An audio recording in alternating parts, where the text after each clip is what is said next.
اعوذ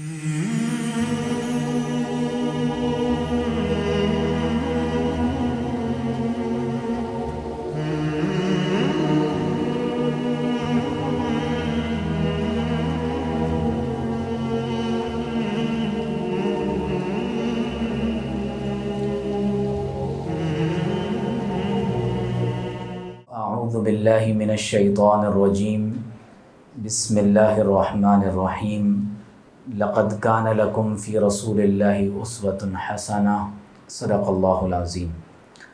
ہماری آج کی یہ نشست اسلامک لاز ان پاکستان کے عنوان پر منعقد کی گئی ہے، اور ہم کوشش کریں گے کہ اپنے کی نوٹ اسپیکر جناب محترم ڈاکٹر معاذ شاہ، جو اس وقت ضیاء الدین یونیورسٹی میں سینٹر آف ہیومن رائٹس کے ڈائریکٹر کی حیثیت سے اپنی خدمات سر انجام دے رہے ہیں، اور قانون کے حوالے سے ایک گہرا تجربہ بالخصوص ماڈرن ایجوکیشن آف لا کے حوالے سے رکھتے ہیں، تو انشاءاللہ العزیز ہم ان کے خیالات سے استفادہ کریں گے۔ تو میں باقاعدہ اس نشست کا آغاز بالاختصار تلاوت کلام مجید سے کرنے کی آپ تمام احباب میں سے کسی کو بھی دعوت دیتا ہوں، آپ قرآن مجید کی تلاوت سے اس مجلس کا آغاز کریں۔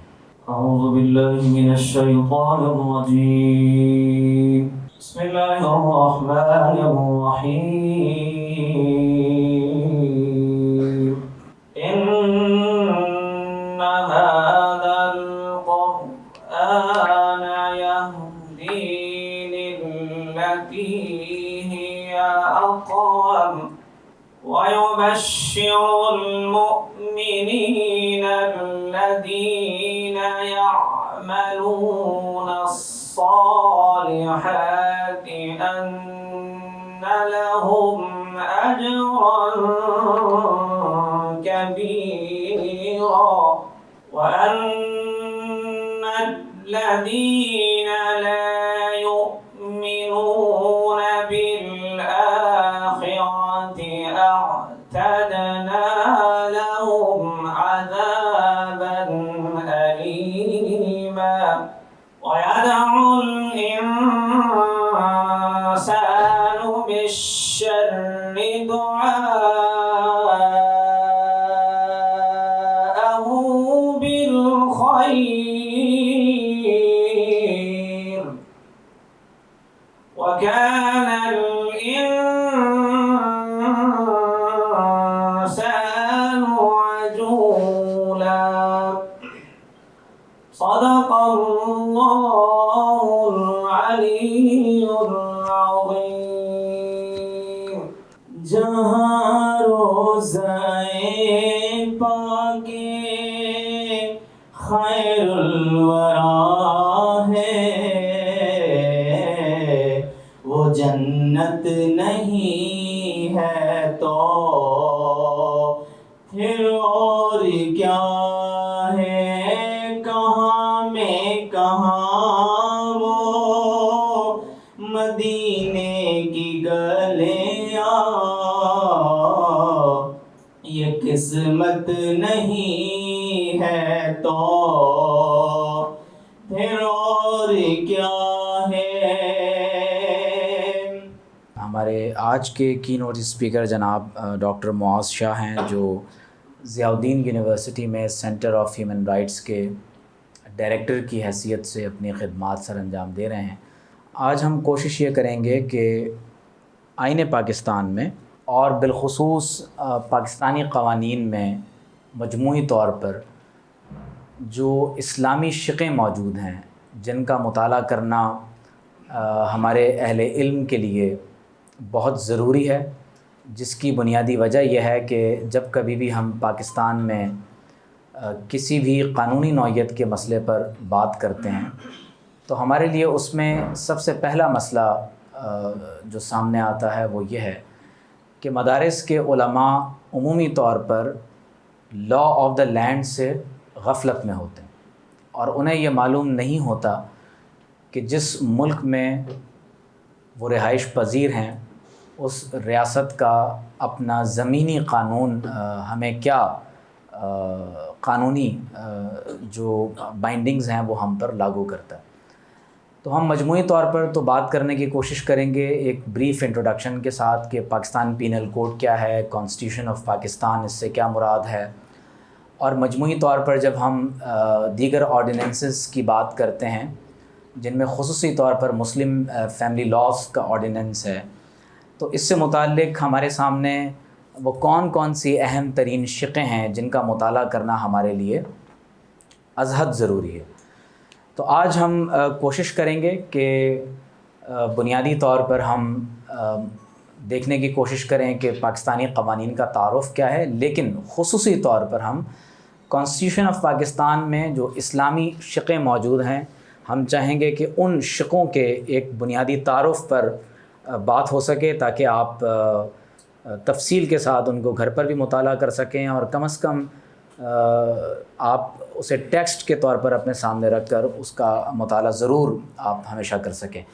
ہمارے آج کے جو مہمان مقرر ہیں ڈاکٹر معاذ شاہ کو آپ وقتاً فوقتاً ہماری نشستوں میں قانونی ماہر کے طور پر مختلف عنوانات پر سنتے رہے ہیں. آج ہم کوشش کریں گے کہ سر کی ایک ایکسپرٹ اوپینین ہم بالخصوص آئین پاکستان, پاکستانی قوانین اور اسلامی شقوں کے تناظر میں ہم لے سکیں. میں التماس کروں گا جناب محترم معاذ شاہ صاحب سے کہ آپ اپنے خیالات کا اظہار کریں.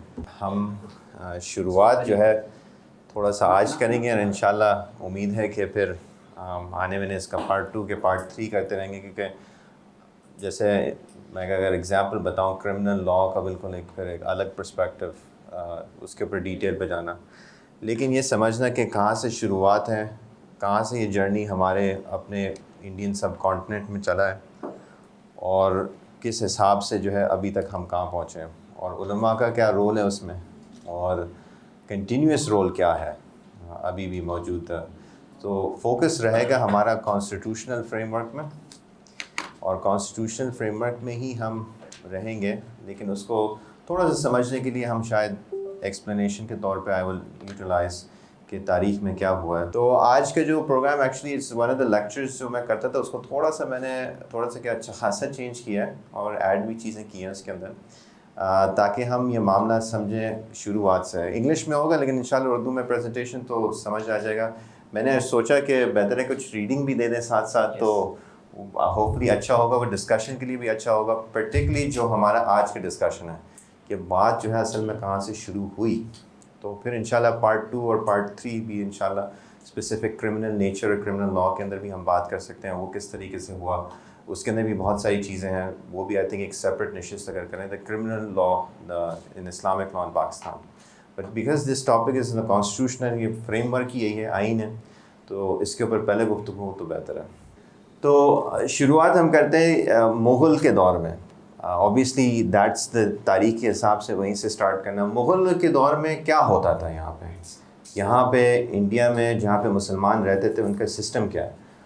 بہت بریفلی, کہ ہمارے پاس یہ وہ نہیں آج کا موضوع کہ مغلوں کے دور میں ہم اس کا انالیسس کریں, لیکن بریفلی اگر میں آپ کو بتا دوں, ایک سینٹرلائز ماڈل تھا کچھ حد تک, لیکن اچھا خاصا جو دیگر معاملات تھے, شادی کے طریقہ کار, انہیریٹنس آپ لے لیں, یہ لوکل موضوع پہ جو ہے طے ہوتا تھا. اور لوکل کا مطلب یہ ہے کہ آپ کے علاقہ کے مطابق جو وہاں پہ سب زیادہ جس کی اکثریت تھی اسی فقہ کو پریکٹس کیا جاتا ہے. اگر میں آپ کو اگزامپل بتاؤں تو کیرلا کے اندر آپ کی شافی اسکول کا زیادہ وہاں پہ آپ کو رول ادا نظر آئے گا لوکل کمیونٹیز میں بھی, اور اس حساب سے اپنے وہاں کے جو لوکل لاز ہیں وہ اس طرح سے پریکٹس کرتے تھے. تو اور دوسرے جو علاقے ایسے, مطلب میں یہ اس لیے پوائنٹ یہ ہائی لائٹ کر رہا ہوں کیونکہ لوگوں کو یہ سمجھ میں آتا ہے کہ جیسے پورا انڈیا جو ہے حنفی تھا. یہ بالکل ناٹ ٹرو ہے. شافی ٹریڈیشن کے اندر بھی بہت سارا کام ہوا ہے, پرٹیکولرلی کوسٹل جو لائنس ہیں. کریلا کا تو خاص کمیونٹی ہے, وہاں پہ اس کی تاریخ میں بھی ہے, کافی کتابیں بھی آپ کو ملیں گی اس حساب سے.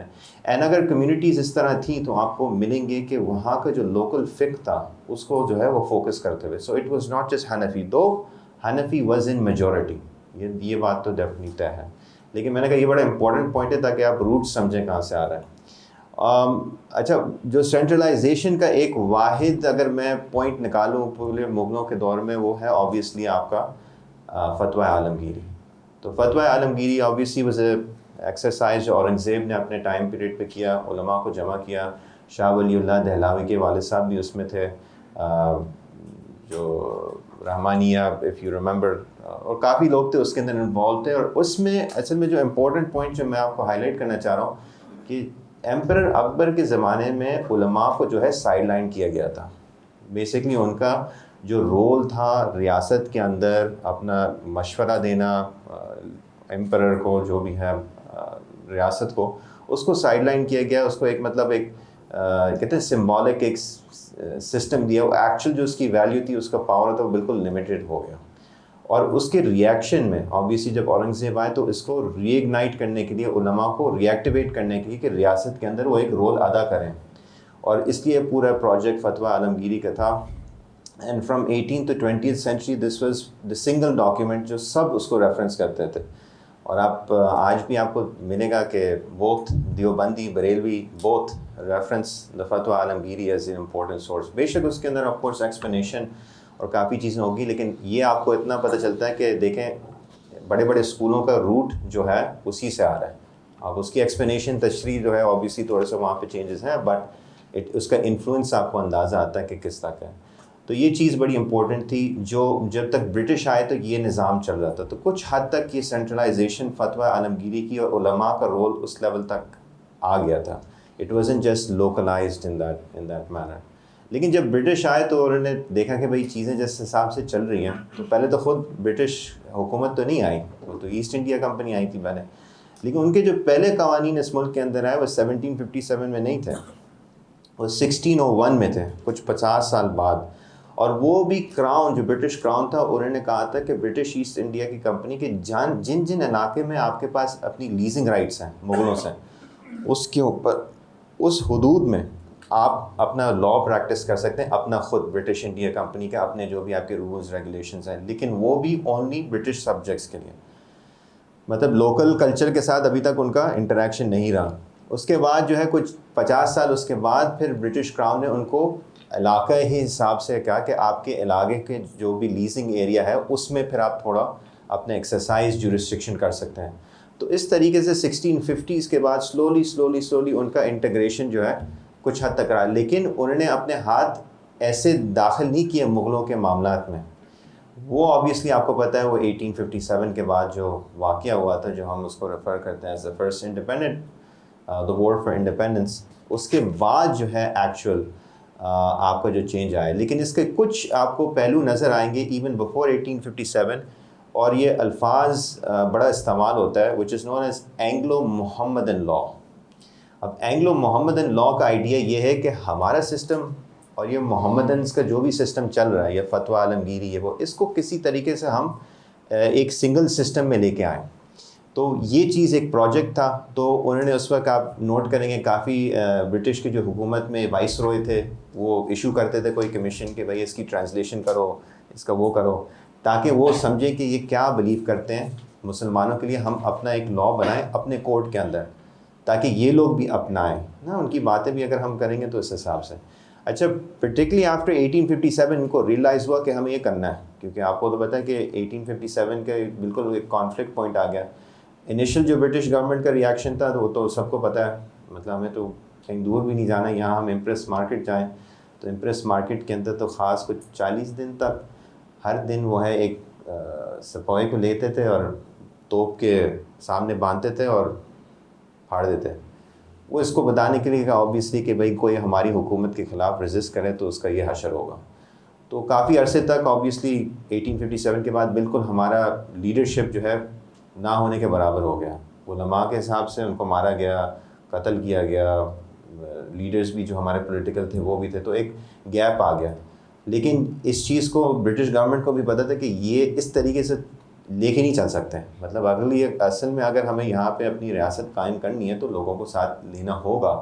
تو انہوں نے سلولی اس چیز کو نوٹ کرتے پھر وہ معاملہ ذرا آگے گئے.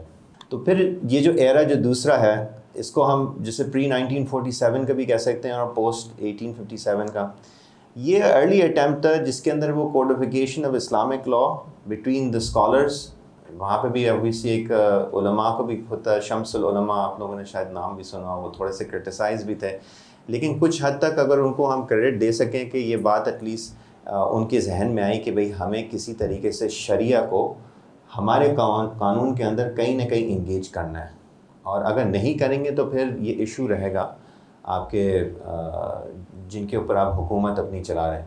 تو آبویسلی انہوں نے جو ہے وہ جو ویکیوم رہا اس کو تھوڑا سا سسٹین کرنے کے لیے, اور پرٹیکولرلی جو کنٹرول تھا پبلک کو کہ بھائی ان کی جو بھی شکیں جتنے ہم بنا سکتے ہیں, جو حصے میں بن سکتے ہیں, جو ہماری ریاست کو تھریٹن نہیں کریں گے, وہ چیزیں ہم اس کو لے آتے ہیں. تو اس میں سے وہ پیدا ہوا. اور اس کے اندر آبویسلی جو کی پوائنٹ اگین جو میں کہوں گا کہ انادر ٹریگر جو تھا 1935 کا جو انڈین کانسٹیٹیوشن تھا, اس وقت مسلمانوں نے اپنے پالیٹکس کی انگیجمنٹ ٹھیک ٹھاک انگیج کر دی تھی. And this is before the Pakistan movement. خلافت موومنٹ بھی تھا اس وقت, آپ کو یاد ہے, وہ بھی ایک پولیٹیکل آنسر تھا. لیکن یہ گیپ بھی ذرا سمجھ لیں, جب خلافت کو ایلیمینیٹ کر دیا گیا تو آپ دیکھیں گے یہاں پہ محمد علی جوہر, یہ سارے جو ہیں, انفیکٹ وہ ایک نشانی تھی, وہ ایک فیض پہنتے تھے شیروانی کے, بھائی ہم آٹومن خلافت کا وہ ہے. جب یہ کلیپس ہوا تو یہ لیڈرز نے سوچا کہ مسلم جو پولیٹیکل آئیڈینٹی ہے, اب کس طرح سے ہم مسلمانوں کو یہ چیز دیں گے, ان کی جو پولیٹیکل آئیڈینٹی وہ کہاں سے حاصل ہوگا. تو آبویسلی پھر وہ انڈین پالیٹکس کے اندر زیادہ انگیجمنٹ ہو گئی ہے کہ یہاں پہ ہمیں پولیٹیکل اسلام کا کہیں نہ کہیں سلوشن نکالنا ہے, جس کے اندر علامہ اقبال کا یہ تھیوری تھی کہ بھئی 1935 کے کانسٹیٹیوشن میں اگر ہمیں اٹانومس ریجنز اور مسلمانوں کے جہاں پہ وہ میجورٹی میں ہیں ان کو جو ہے اختیار مل سکے تو پھر وہ پھر اپنے شرعی لاز بنا سکتے ہیں.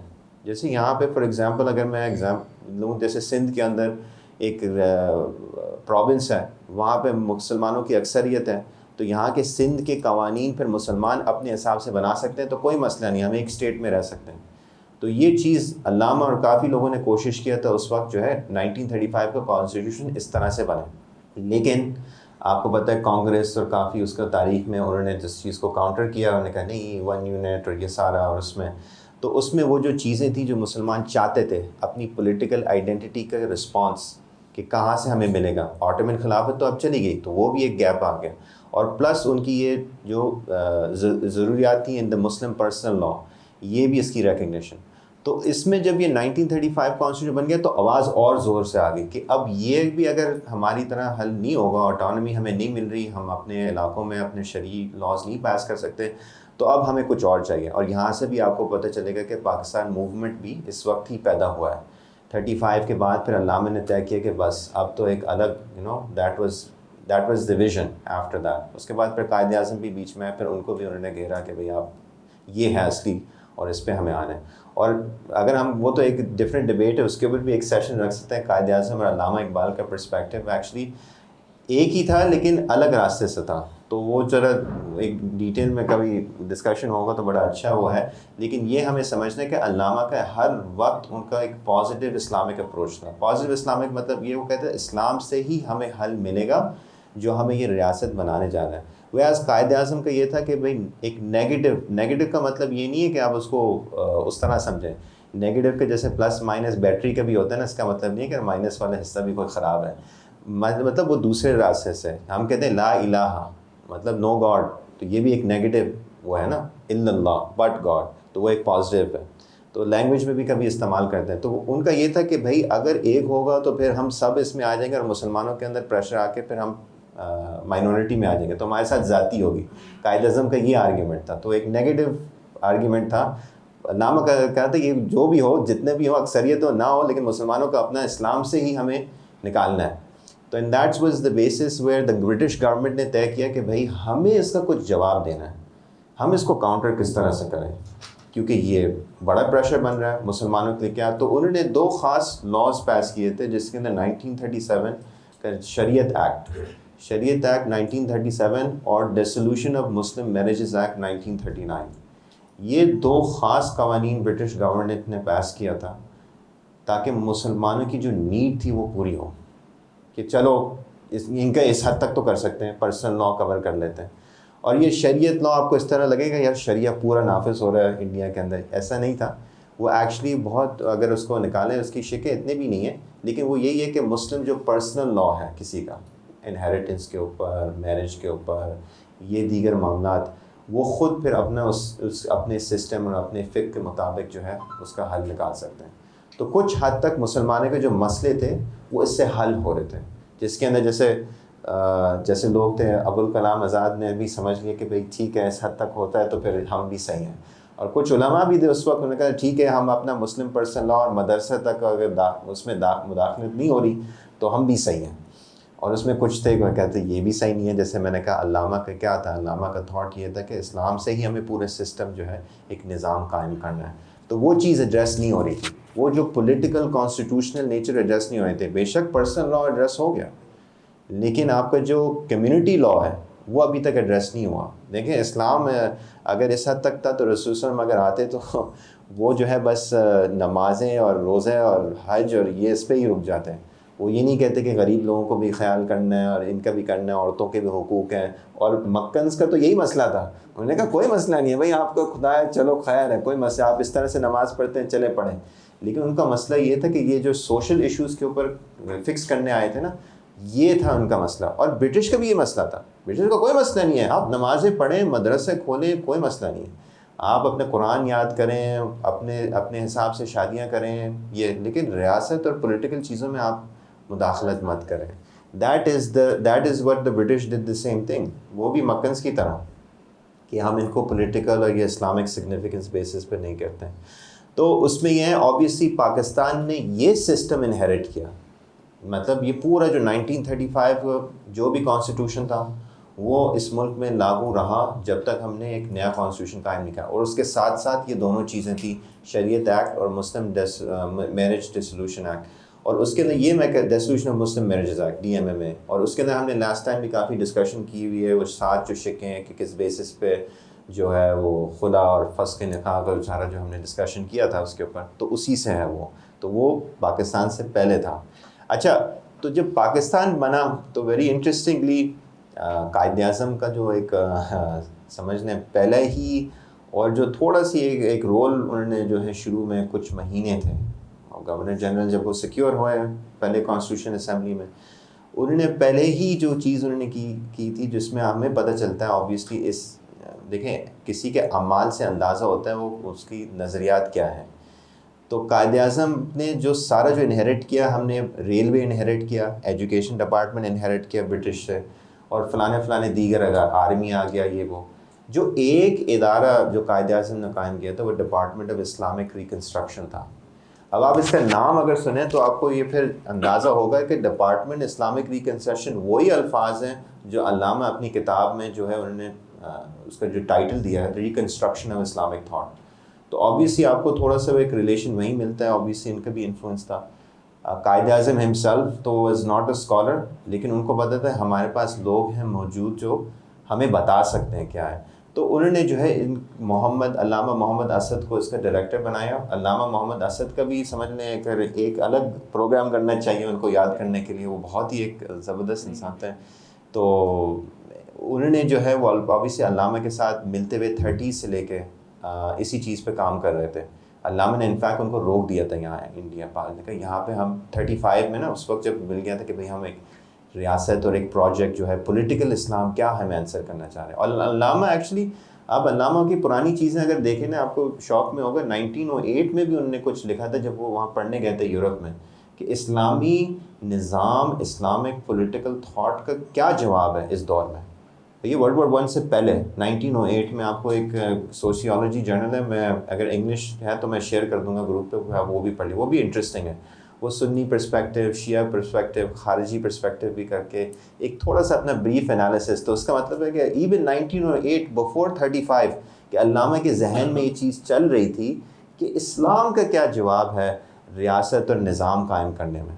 And that's why you have that کہ 35 کے بعد اٹ از دا لاسٹ اسٹرا، اور پھر علامہ نے کہا بس اب ہمیں خود کرنا ہے. And so on this basis Quaid Azam نے یہی اسی چیز میں اپنی آخری دنوں میں کہا کہ یہ چیز ہو. سو the only department Quaid Azam نے جو بنایا، جو آج نہیں ہے، جو آج جو ہے نہیں ہے، لیکن اس کے کچھ جو آبویسلی چیزیں ہیں ہمارے پاس ابھی تک موجود ہیں. تو اس کے اندر جو چار جو ٹیسٹ تھے اس کے، پہلا کانسٹیٹیوشن آپ کو ڈرافٹ کرنا ہے. کانسٹیٹیوشن اس جو ریاست کا ہوگا یہ کیا ہوگا. اب آپ سوچیں، آپ نے ایک ڈپارٹمنٹ بنایا، اس کا نام رکھا ہے ڈپارٹمنٹ آف اسلامک ریکنسٹرکشن، اور اس کا پہلا کام یہ ہے کہ آئین بنانا. تو آپ کے کیا ذہن میں آئے کہ قائد اعظم کیا چاہتے تھے؟ میں ایسے ہی مطلب اس لیے سوال پوچھوں تاکہ آپ کو جب یہ باتیں ہوتی ہیں نا تو آپ بھی پھر ایک طریقے سے جواب بھی دیں کہ بھائی آپ پھر ہمیں یہ بتائیں کوئی سینس میک کرتا ہے قائد اعظم اس قسم کے تھے. چلو ان کا پرسنل کچھ چیزیں تھیں اس پہ ہم نہیں جائیں گے، لیکن کیا ان کی نیت تھی ملک کے لیے، نظام کے لیے، یہ چیز بہت واضح طور پہ. دوسرا یہ تھا کہ یہی اسلامک جو فریم ورک ہے ان کو اکنامک ماڈل کیا ہوگا یہاں پہ. اور وہ بہت مشہور ان کی تقریر ہے. ابھی اس کے 1948 جب ہو گیا، اس کو 74th اینیورسری اس کی ابھی نیکسٹ ویک ہونے والی ہے، جولائی 1 کو، جو بینک ہالیڈے ہوتا ہے ہمارے ملک کے اندر. اسی دن 74 ایئرز اگو قائد اعظم نے بہت فیمس ایک اسپیچ کیا تھا آن اسلامک اکنامک ماڈل، جو آج تک آپ اسٹیٹ بینک کی ویب سائٹ میں جا کے دیکھ سکتے ہیں. جب قائد اعظم نے اس کو شائع کیا تھا ون اوپننگ اس کی اسٹیٹ بینک کی، اس کے اندر لکھا ہوا ہے کہ کس قسم کا نظام ہے وہاں پہ. اور اس کے اندر انہوں نے کافی ڈسکس کیا تھا کہ ہم نہیں چاہتے وہ نظام جو یورپ میں ہے، جہاں پہ 2 قسم کے ورلڈ وار 2 ہوئے اسی بیسس پہ اکنامک کی لڑائی پہ. اس قسم کا ماڈل جو ہے ایک ویلفیئر سوشل اسٹیٹ کا ہے. آپ کو یہ اسٹیٹ بینک کی ویب سائٹ پہ بھی مل جائے گا، آپ کو کہیں اور دور نہیں جانا، وہ ابھی تک وہیں ہے. اور آپ کو اسلامک اکنامک ماڈل کا لائن جو ہے پورا ایک پیراگراف ہے، وہ ڈسکس کرتے ہیں کہ میں کیا چاہتا ہوں کہ اسٹیٹ بینک یہاں پہ کرے. تو یہ کوئی فیڈرل شریعت کورٹ کی رولنگ کے مطابق جو آج کر رہے ہیں، یہ تو قائد اعظم نے پہلے ہی ان کو اشارہ کیا تھا یہ ہے وہ نہیں ہے. تو ڈپارٹمنٹ اسلامک ریکنسٹرکشن بھی ان کو کہا تھا کہ آپ اس پہ کام کریں. تیسرا انہوں نے کہا تھا کہ یہاں پہ جو تعلیم کا نظام ہوگا، ایجوکیشن سسٹم ہوگا، کیا ہوگا اسلامک. اس کے اندر بھی کافی ڈیٹیل میں علامہ نے جو ہے کافی اس کے اوپر کام بھی کیا. اگر میں بہت اس کو بریف اگر کر دوں تو انہوں نے علامہ نے سجیسٹ کیا تھا کہ آپ سارے مدرسے بند کر دیں، پورے پاکستان میں سارے مدرسے بند کر دیں. مدرسے بند کرنے کے بعد بے شک 2 سال جو ہے بچے کھیلیں کودیں جو بھی ہیں، لیکن ہمیں مل کے بیٹھ کے ایک تعلیمی نظام بنانا ہے سارے بچوں کا، جس کے اندر دین اور دنیا دونوں اس کے اندر ہوں گے. جو آج ہم بات کرتے ہیں سنگل نیشنل کریکولم کے اوپر، یہ علامہ نے اس وقت ریکمینڈ کیا تھا. یہ کہتے ہوئے تھوڑے سے مولوی حضرات ان کے خلاف ہو گئے کہ یہ کیا کرنے جا رہے ہیں، ہمارے مدرسے بند کرنے جا رہے ہیں. تو وہ تھوڑا سا جو ہے وہ ایک سسٹم وہاں پہ، لیکن آج وہ اسی کی بات کر رہے ہیں ہم، سنگل نیشنل کریکولم. اگین اس پہ آ رہا ہوں کہ بھائی کہاں یہ بات شروع میں یہی بات ہوئی اور آج ہم ادھر ہی وہیں کھڑے ہوئے ہیں کہ فیڈرل شریعت کورٹ یہ کہہ رہا ہے، یہ تعلیم کا نظام یہ ہو رہا ہے. اچھا، تیسرا انہوں نے کہا تھا کہ social system along Islamic principles, اسلامی فلاحی ریاست، یہ چوتھا پرنسپل تھا جو انہوں نے کہا تھا کہ آپ کا کام یہ ہے، اس کے اندر آپ اسلامک لا، شریعہ، قرآن سنت کیا کہتا ہے، کس قسم کا ہمیں کرنا ہے. اب یہ دیکھیں کوئی نظام طے نہیں ہوا، بس یہ لا الہ الا اللہ کہا گیا تھا. اب ایکچولی کیا کرنا ہے ایون قائد اعظم کو نہیں پتا ہے، اس لیے ایکسپرٹس کو آ رہے ہیں کہ علامہ آپ ذرا ایک ٹیم جمع ہو کے عالموں کے، ابھی میں نیکسٹ سلائڈ پہ آپ کو دکھاؤں گا. تو یہاں پہ ہمارے پاس فیو اس کے ڈاکیومنٹس ابھی تک موجود ہیں. وہ بہت ایک واقعہ عجیب سا ہوا تھا کہ یہ سب چیز کرتے ہوئے علامہ نے ایک اور ریکمنڈیشن کی تھی، وہ بھی ذرا میں آپ کو بتا دوں. وہ یہ تھا کہ جو یہ جاگیردار اور زمیندار نظام جو چل رہا تھا نا، وہ انہیں کہ اس کو آپ کو بالکل اینڈ کرنا ہے. ٹھیک ہے، جو سمجھ لیں بھٹو صاحب نے تھوڑا بہت کچھ کیا تھا اپنے ٹائم پیریڈ پہ لینڈ ریفارم کا، تو علامہ نے یہی ریکمینڈ کیا تھا کہ بھئی آپ ان لوگوں کو چھوڑ دیں گے نا، یہ آپ کے گلے پڑیں گے اور مصیبت پڑیں گے آنے والے دور میں. تو آپ کو یہ سارا توڑنا ہے. You have to redistribute the wealth appropriately, ورنہ پھر یہ ایشو آپ کے گلے فٹ ہوگا. یہ چیز کہتے ہوئے سارے جو زمین کے اونرز تھے، لینڈ اونرز تھے، فیوڈلز تھے، انہوں نے بڑا کہا یہ بندہ تو نہیں رہ سکتا یہاں پہ. تو بیوروکریسی کے اندر بھی کچھ لوگ تھے، تو انہوں نے آدھے پیچھے بات کرتے ہوئے علامہ کو کہا علامہ آپ کی ضرورت جو ہے نا، کیونکہ آپ کی انگریزی بہت زبردست ہے، آپ جو ہے اب بیرونی ملک ہم آپ کو بھیجنا چاہ رہے ہیں، UN میں ذرا ہماری آپ کی صحیح ریپرزنٹیشن ہوتی ہے پاکستان میں. تو یہ کام چھوڑتے ہوئے جو زیادہ اہم تھا، وہ جب نکلے دوسرے دن یونیورسٹی آف پنجاب میں جہاں ڈپارٹمنٹ قائم تھا، اس وقت جو ہے نا نئی ریاست کے بلڈنگز ہی نہیں تھے، تو پنجاب یونیورسٹی میں ایک جگہ دی ہوئی تھی، وہاں وہ ڈپارٹمنٹ وہ جل گیا. تو سارا جو ان کا کام تھا کچھ حد تک اچھے خاصے حد تک جل چکا. اور کچھ جو ہمارے پاس اس کے کاغذی چیزیں آج تک موجود ہیں اس کے اندر آپ کو مل جائیں گے. ایک ان کا جو ہے جو شروع میں تشریح ہوا تھا کہ اس ڈپارٹمنٹ کا ایم کیا ہے، میں ذرا انگلش میں پڑھوں گا کیونکہ انگلش میں ہی لکھا تھا. The ultimate aim of the department is to help the community to transform its life on Islamic lines. The community matlab pure Pakistan ko. Therefore, it is named as the Department of Islamic Reconstruction. It is for the first time in modern age that the word Islamic has appeared in a designation of any government department.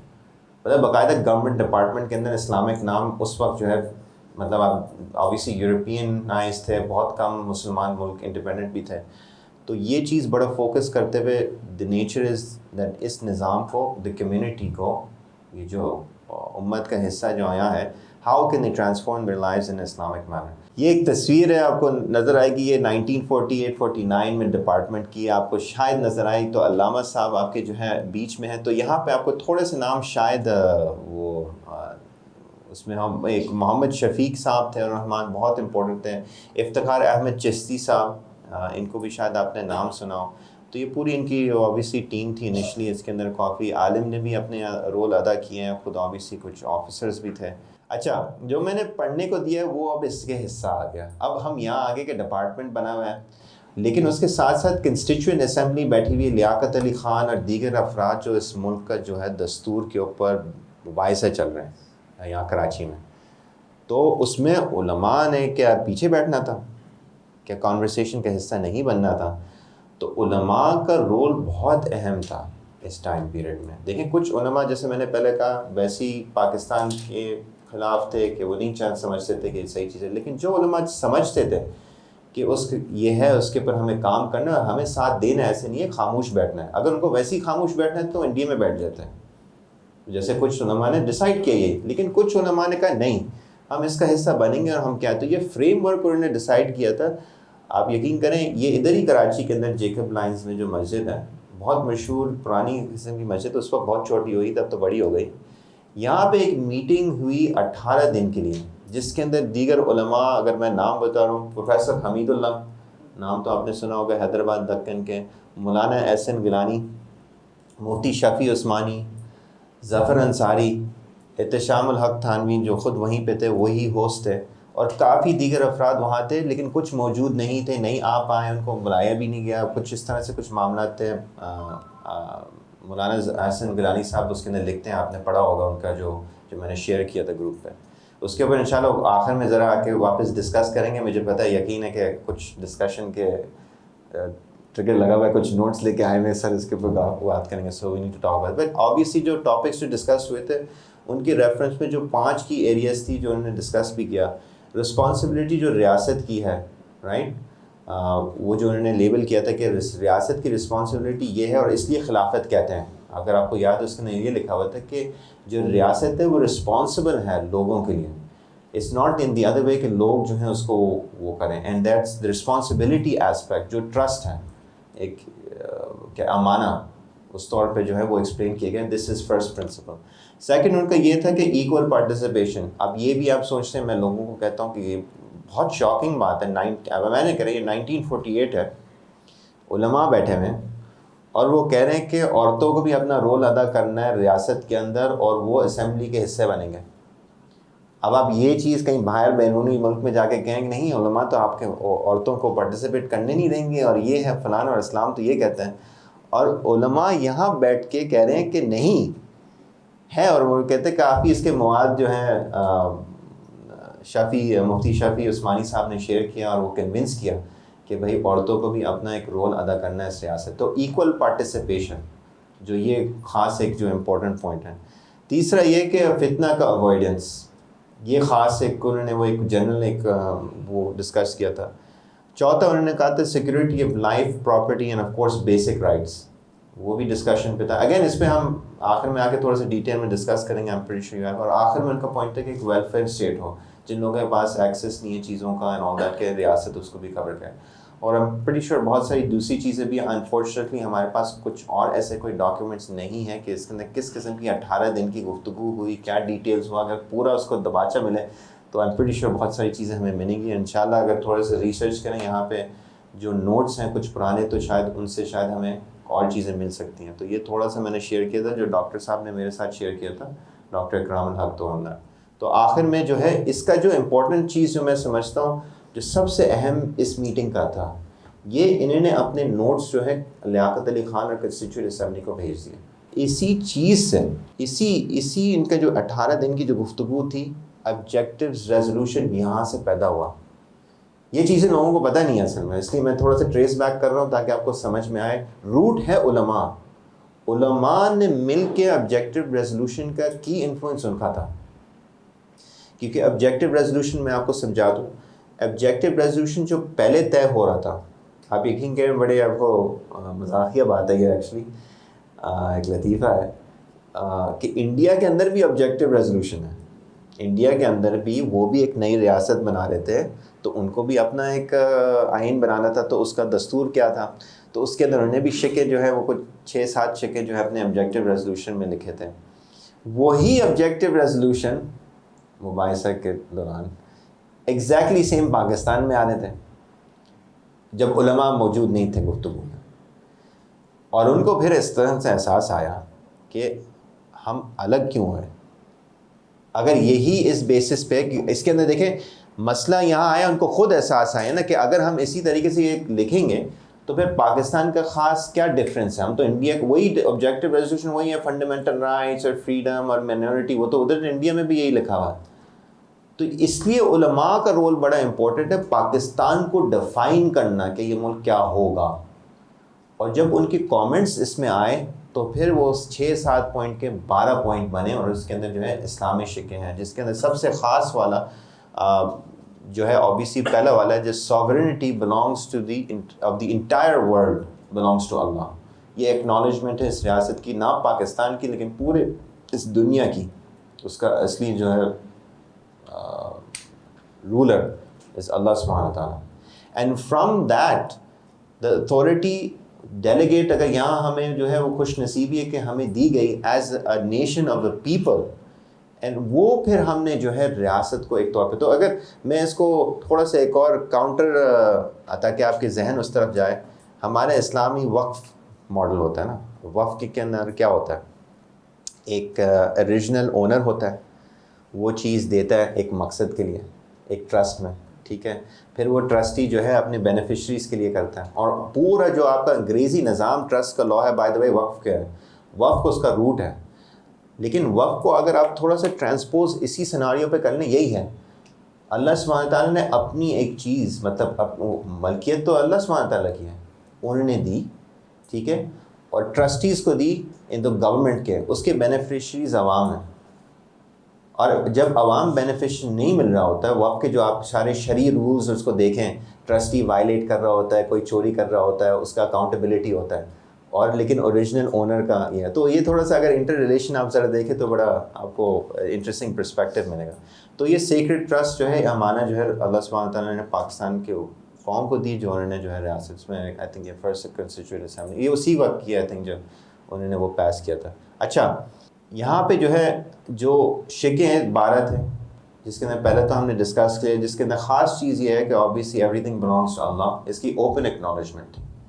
یہ پہلے ہی start اس میں تھا, جس میں کچھ لوگوں کے مسئلے بھی تھے, اس کے بھی ہم بات کر سکتے ہیں, جیسا کہ میں بریفلی کروں اس کو ذرا گو تھرو کرتے ہوئے. پھر وہ باقی شکیں بھی تھی اس کے اندر, جیسے for example sovereignty, independent state ہوگا, اتھارٹی ایکسرسائز. لیکن جب اسلامک کی بات آ رہی ہے, آپ چوتھے پہ دیکھیں the principle of democracy, freedom, equality, tolerance, social justice. اور یہ جو 5 الفاظ ہیں, آپ یقین کریں ان کو آپ کاپی کر کے ذرا بس گوگل پہ سرچ مار لیں نا, آپ کو اتنے کیسز ملیں گے, اتنے اسپیچز ملیں گی, اتنی چیزیں ملیں گی یہ 5 الفاظوں کی. کورٹس نے بہت یہ چیز کو استعمال کیا کہ democracy, freedom, equality, tolerance, social justice. But اس کے آخر میں ایک امپورٹنٹ وہ ہے, خاص وہ ڈالا ہے, ایز اننسیٹڈ بائی اسلام, جس حساب سے اسلام ان چیزوں کو سمجھتا ہے. یہ نہیں ہے کہ کھلا ڈیفینیشن یہ. اچھا, جب یہ بھی سمجھ لیں, اس کا مطلب نہیں ہے کہ democracy, freedom, equality, tolerance, social justice کچھ کم ہو جاتا ہے جب ہم اسلام کی روشنی میں دیکھتے ہیں, کیونکہ کچھ زیادہ بھی ہو جاتا ہے اگر ہم اسلام کی روشنی میں دیکھیں. تو لوگ اس کو اصل میں کبھی غلط سمجھتے ہیں. اور لیاقت علی خان کی اسپیچ اگر آپ پڑھیں, اور کچھ کیس لا بھی اگر میں آپ کے ساتھ شیئر کر رہا ہوں, وہ کہتے ہیں کہ اسلام ایکچولی ان چیزوں کو اور دیتا ہے رائٹس پیپل کو, لوگوں کو, عوام کو, انہی پرنسپل کے بیسس پہ. اگر ہم اسلام کی روشنی میں اس کو دیکھیں تو پھر یہ چیزیں زیادہ وہ اس میں سامنے آتی ہیں. تو shall be fully observed. اور پانچواں پوائنٹ جو ہے بڑا خاص تھا کہ مسلمانوں کے لیے خاص they shall be enabled to order their lives as individuals in their collective spheres in accordance with the teachings and requirements of Islam set out in the Holy Quran and Sunnah. تو again قرآن اور سنت کی actual mention اس کے اندر ہے. اور باقی بھی اس کے اندر اوبیسلی اسلامک ریلیٹڈ ہیں. اوبیسلی جیسے فار ایگزامپل مائنورٹیز کا بھی حق ہے اوبیسلی کہ وہ اپنے religious practices Pakistan as a federation یہ سارے. لیکن جو ڈفرینس جو میں وہی بات کر رہا ہوں نا کہ اب انڈیا اور یہ اگر ایک ہی جیسے ہوتا ہے. اگر میں آپ کو بتاؤں نمبر 8 اگر دیکھیں اور انڈیا کے بھی آبجیکٹیو ریزولوشن سرچ کریں آلموسٹ آئیڈینٹیکل آپ کو ملے گا. یہ 8 نمبر پہ جو ہے نا فنڈامنٹل رائٹس یہ فلانا فلانا پورا یہ پورا ایگزیکٹ وربیٹم میں کہہ رہا ہوں مطلب ایک الفاظ وہی ملیں گے انڈیا میں. تو آپ سمجھ رہے وہ جو ایک ایشو تھا اب اس کو آپ کس طریقے سے دیکھیں نہیں ہے لیکن علماء کا رول اتنا امپورٹنٹ تھا ڈیفائننگ پاکستان کی یہ نہیں ہے ہم یہ ہیں. سمجھ رہے ہیں الگ پہچان. اچھا تو یہ جب بن گیا تو پہلا جو کام یہ تھا کہ جو جتنا ہمارا سارا آلریڈی بن چکا ہے برٹش سے ہم لے کے آئے ہیں اس کو آپ نے جو ہے ایک فلٹر میں قرآن و سنت میں نکالنا ہے اور پتہ کرنا ہے کہ بھئی کیا چیز جو ہے اسلام کے ساتھ ہے کیا نہیں ہے. تو اس لیے پاکستان کو جو ایکچوئل لا کمیشن جو آج بھی اس کا نام کہتے ہیں نا منسٹری لا کمیشن آپ سنتے ہوں گے اس کا ایکچوئل اوریجنل کام یہی تھا. اور ایکچولی میں یہ شاید آپ کو نظر نہیں آیا یہ ہے کسی کو اگر دیکھنا ہو تو میں نے اس کا وہ پرنٹ بھی نکالا ہے اور میں اس میں وہ بتا سکتا ہوں. تو یہ جو پہلا جو تھا 1951 میں فیبرری 15 اس میں یہ تھا کہ constitution of Pakistan is to be based on the principles embodied in the objective resolution جو ہم نے آلریڈی طے کر دیا تھا. علماء نے اپنا رول ادا کر کے اس کو ڈیفائن کیا. ٹھیک ہے based on these principles which was passed by the constituent assembly 12 March 1949. یہاں پہ ڈیزائربل ہے that the statute book of Pakistan be scrutinized. Statute book کیا تھی 1935 کا constitution Shariat act 1937 Muslim dissolution marriage act جو بھی سارے ایکٹس تھے جو پاکستان میں برٹش نے جو چھوڑے گئے اس کو سب جو ہے ہم ان پرنسپلس کے تحت اس کی روشنی میں دیکھیں گے کہ ہے کہ نہیں ہے. تو اس میں لا کمیشن میں جو انہوں نے ایڈ کیا اور یہ بھی بہت اہم ہے سمجھنا کہ ریاست کی نیت کیا تھی. اب ریاست کی اگر نیت ہوتی تو کون سے لوگ جمع کرتے اس کمیشن کے اندر لا کمیشن نام ہے. ریاست کی اگر نیت ہوتی کہ اس کو بس ہم لا کے نظریوں میں دیکھیں تو بس لائرز اور ججز ہوتے. لیکن اس کمیشن کے اندر کون ہے جج تو ہے مسز جسٹس محمد اکرم. یہاں ایک فیڈرل جج تھے اس وقت جو ہے سپریم کورٹ یہ چیزیں بعد میں ہوئی تھی. اس وقت جو ہے 2 کورٹ ہوتے تھے ایک لاہور میں ہوتا تھا ایک ڈھاکہ میں ہوتا تھا. وہاں کے ایک جج تھے وہ تھے مسٹر محمد بخش میمن یہ بھی ایک لائر میں. لیکن اس کے بعد سنیں مولانا سید سلیمان ندوی مولانا مفتی جعفر حسین صاحب مطلب شیعوں کا ایک سمجھ لیں جو کی ان کا جو سنگل فگر جو پورے شیعہ جو مانتے ہیں اس ملک کے اندر ان کا لیڈر ڈاکٹر خلیفہ شجاع الدین اینڈ شیخ عبد الحکیم جو ڈیپٹی سیکرٹری ہیں گورنمنٹ پاکستان اس وقت. تو اس کے اندر جو ہے پھر انہوں نے کہا کہ دوسرے لوگ بھی اس کے اندر ایڈ کر سکتے ہیں. لیکن شروع میں ہی انہوں نے اگر طے کیا کہ علماء کو ہم انگیج کریں گے اس گفتگو میں پاکستان کے جو بھی ایگزسٹنگ لا ہے اس کو اسلام کی روشنی میں دیکھنے میں اور آبجیکٹیو ریزولوشن کی روشنی میں. اسلام کا ایکچولی کوئی یہاں پہ الفاظ نہیں ہے لیکن انٹینڈیڈ آبویسلی یہ ہے کہ آبجیکٹیو ریزولوشن میں تو علماء کو کیوں انگیج کرتے ہیں اپنے لائرس کو کرتے ہیں نا اپنے ججز کو کرتے ہیں.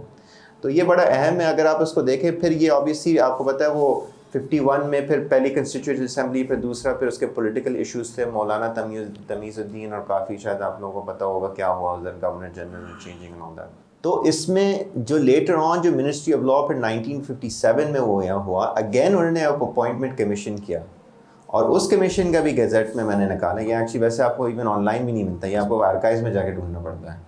یہ 1957 مارچ 22 کو انہوں نے ایشو کیا تھا جس کے اندر انہوں نے اگین کمیشن کو یہ کہا کہ آپ واپس جائیں اور دیکھیں کہ آپ ریکمنڈیشن دیں اور اس میں لکھا ہوا ہے بہت clearly as to the measures for bringing existing law into conformity with the injunctions of Islam.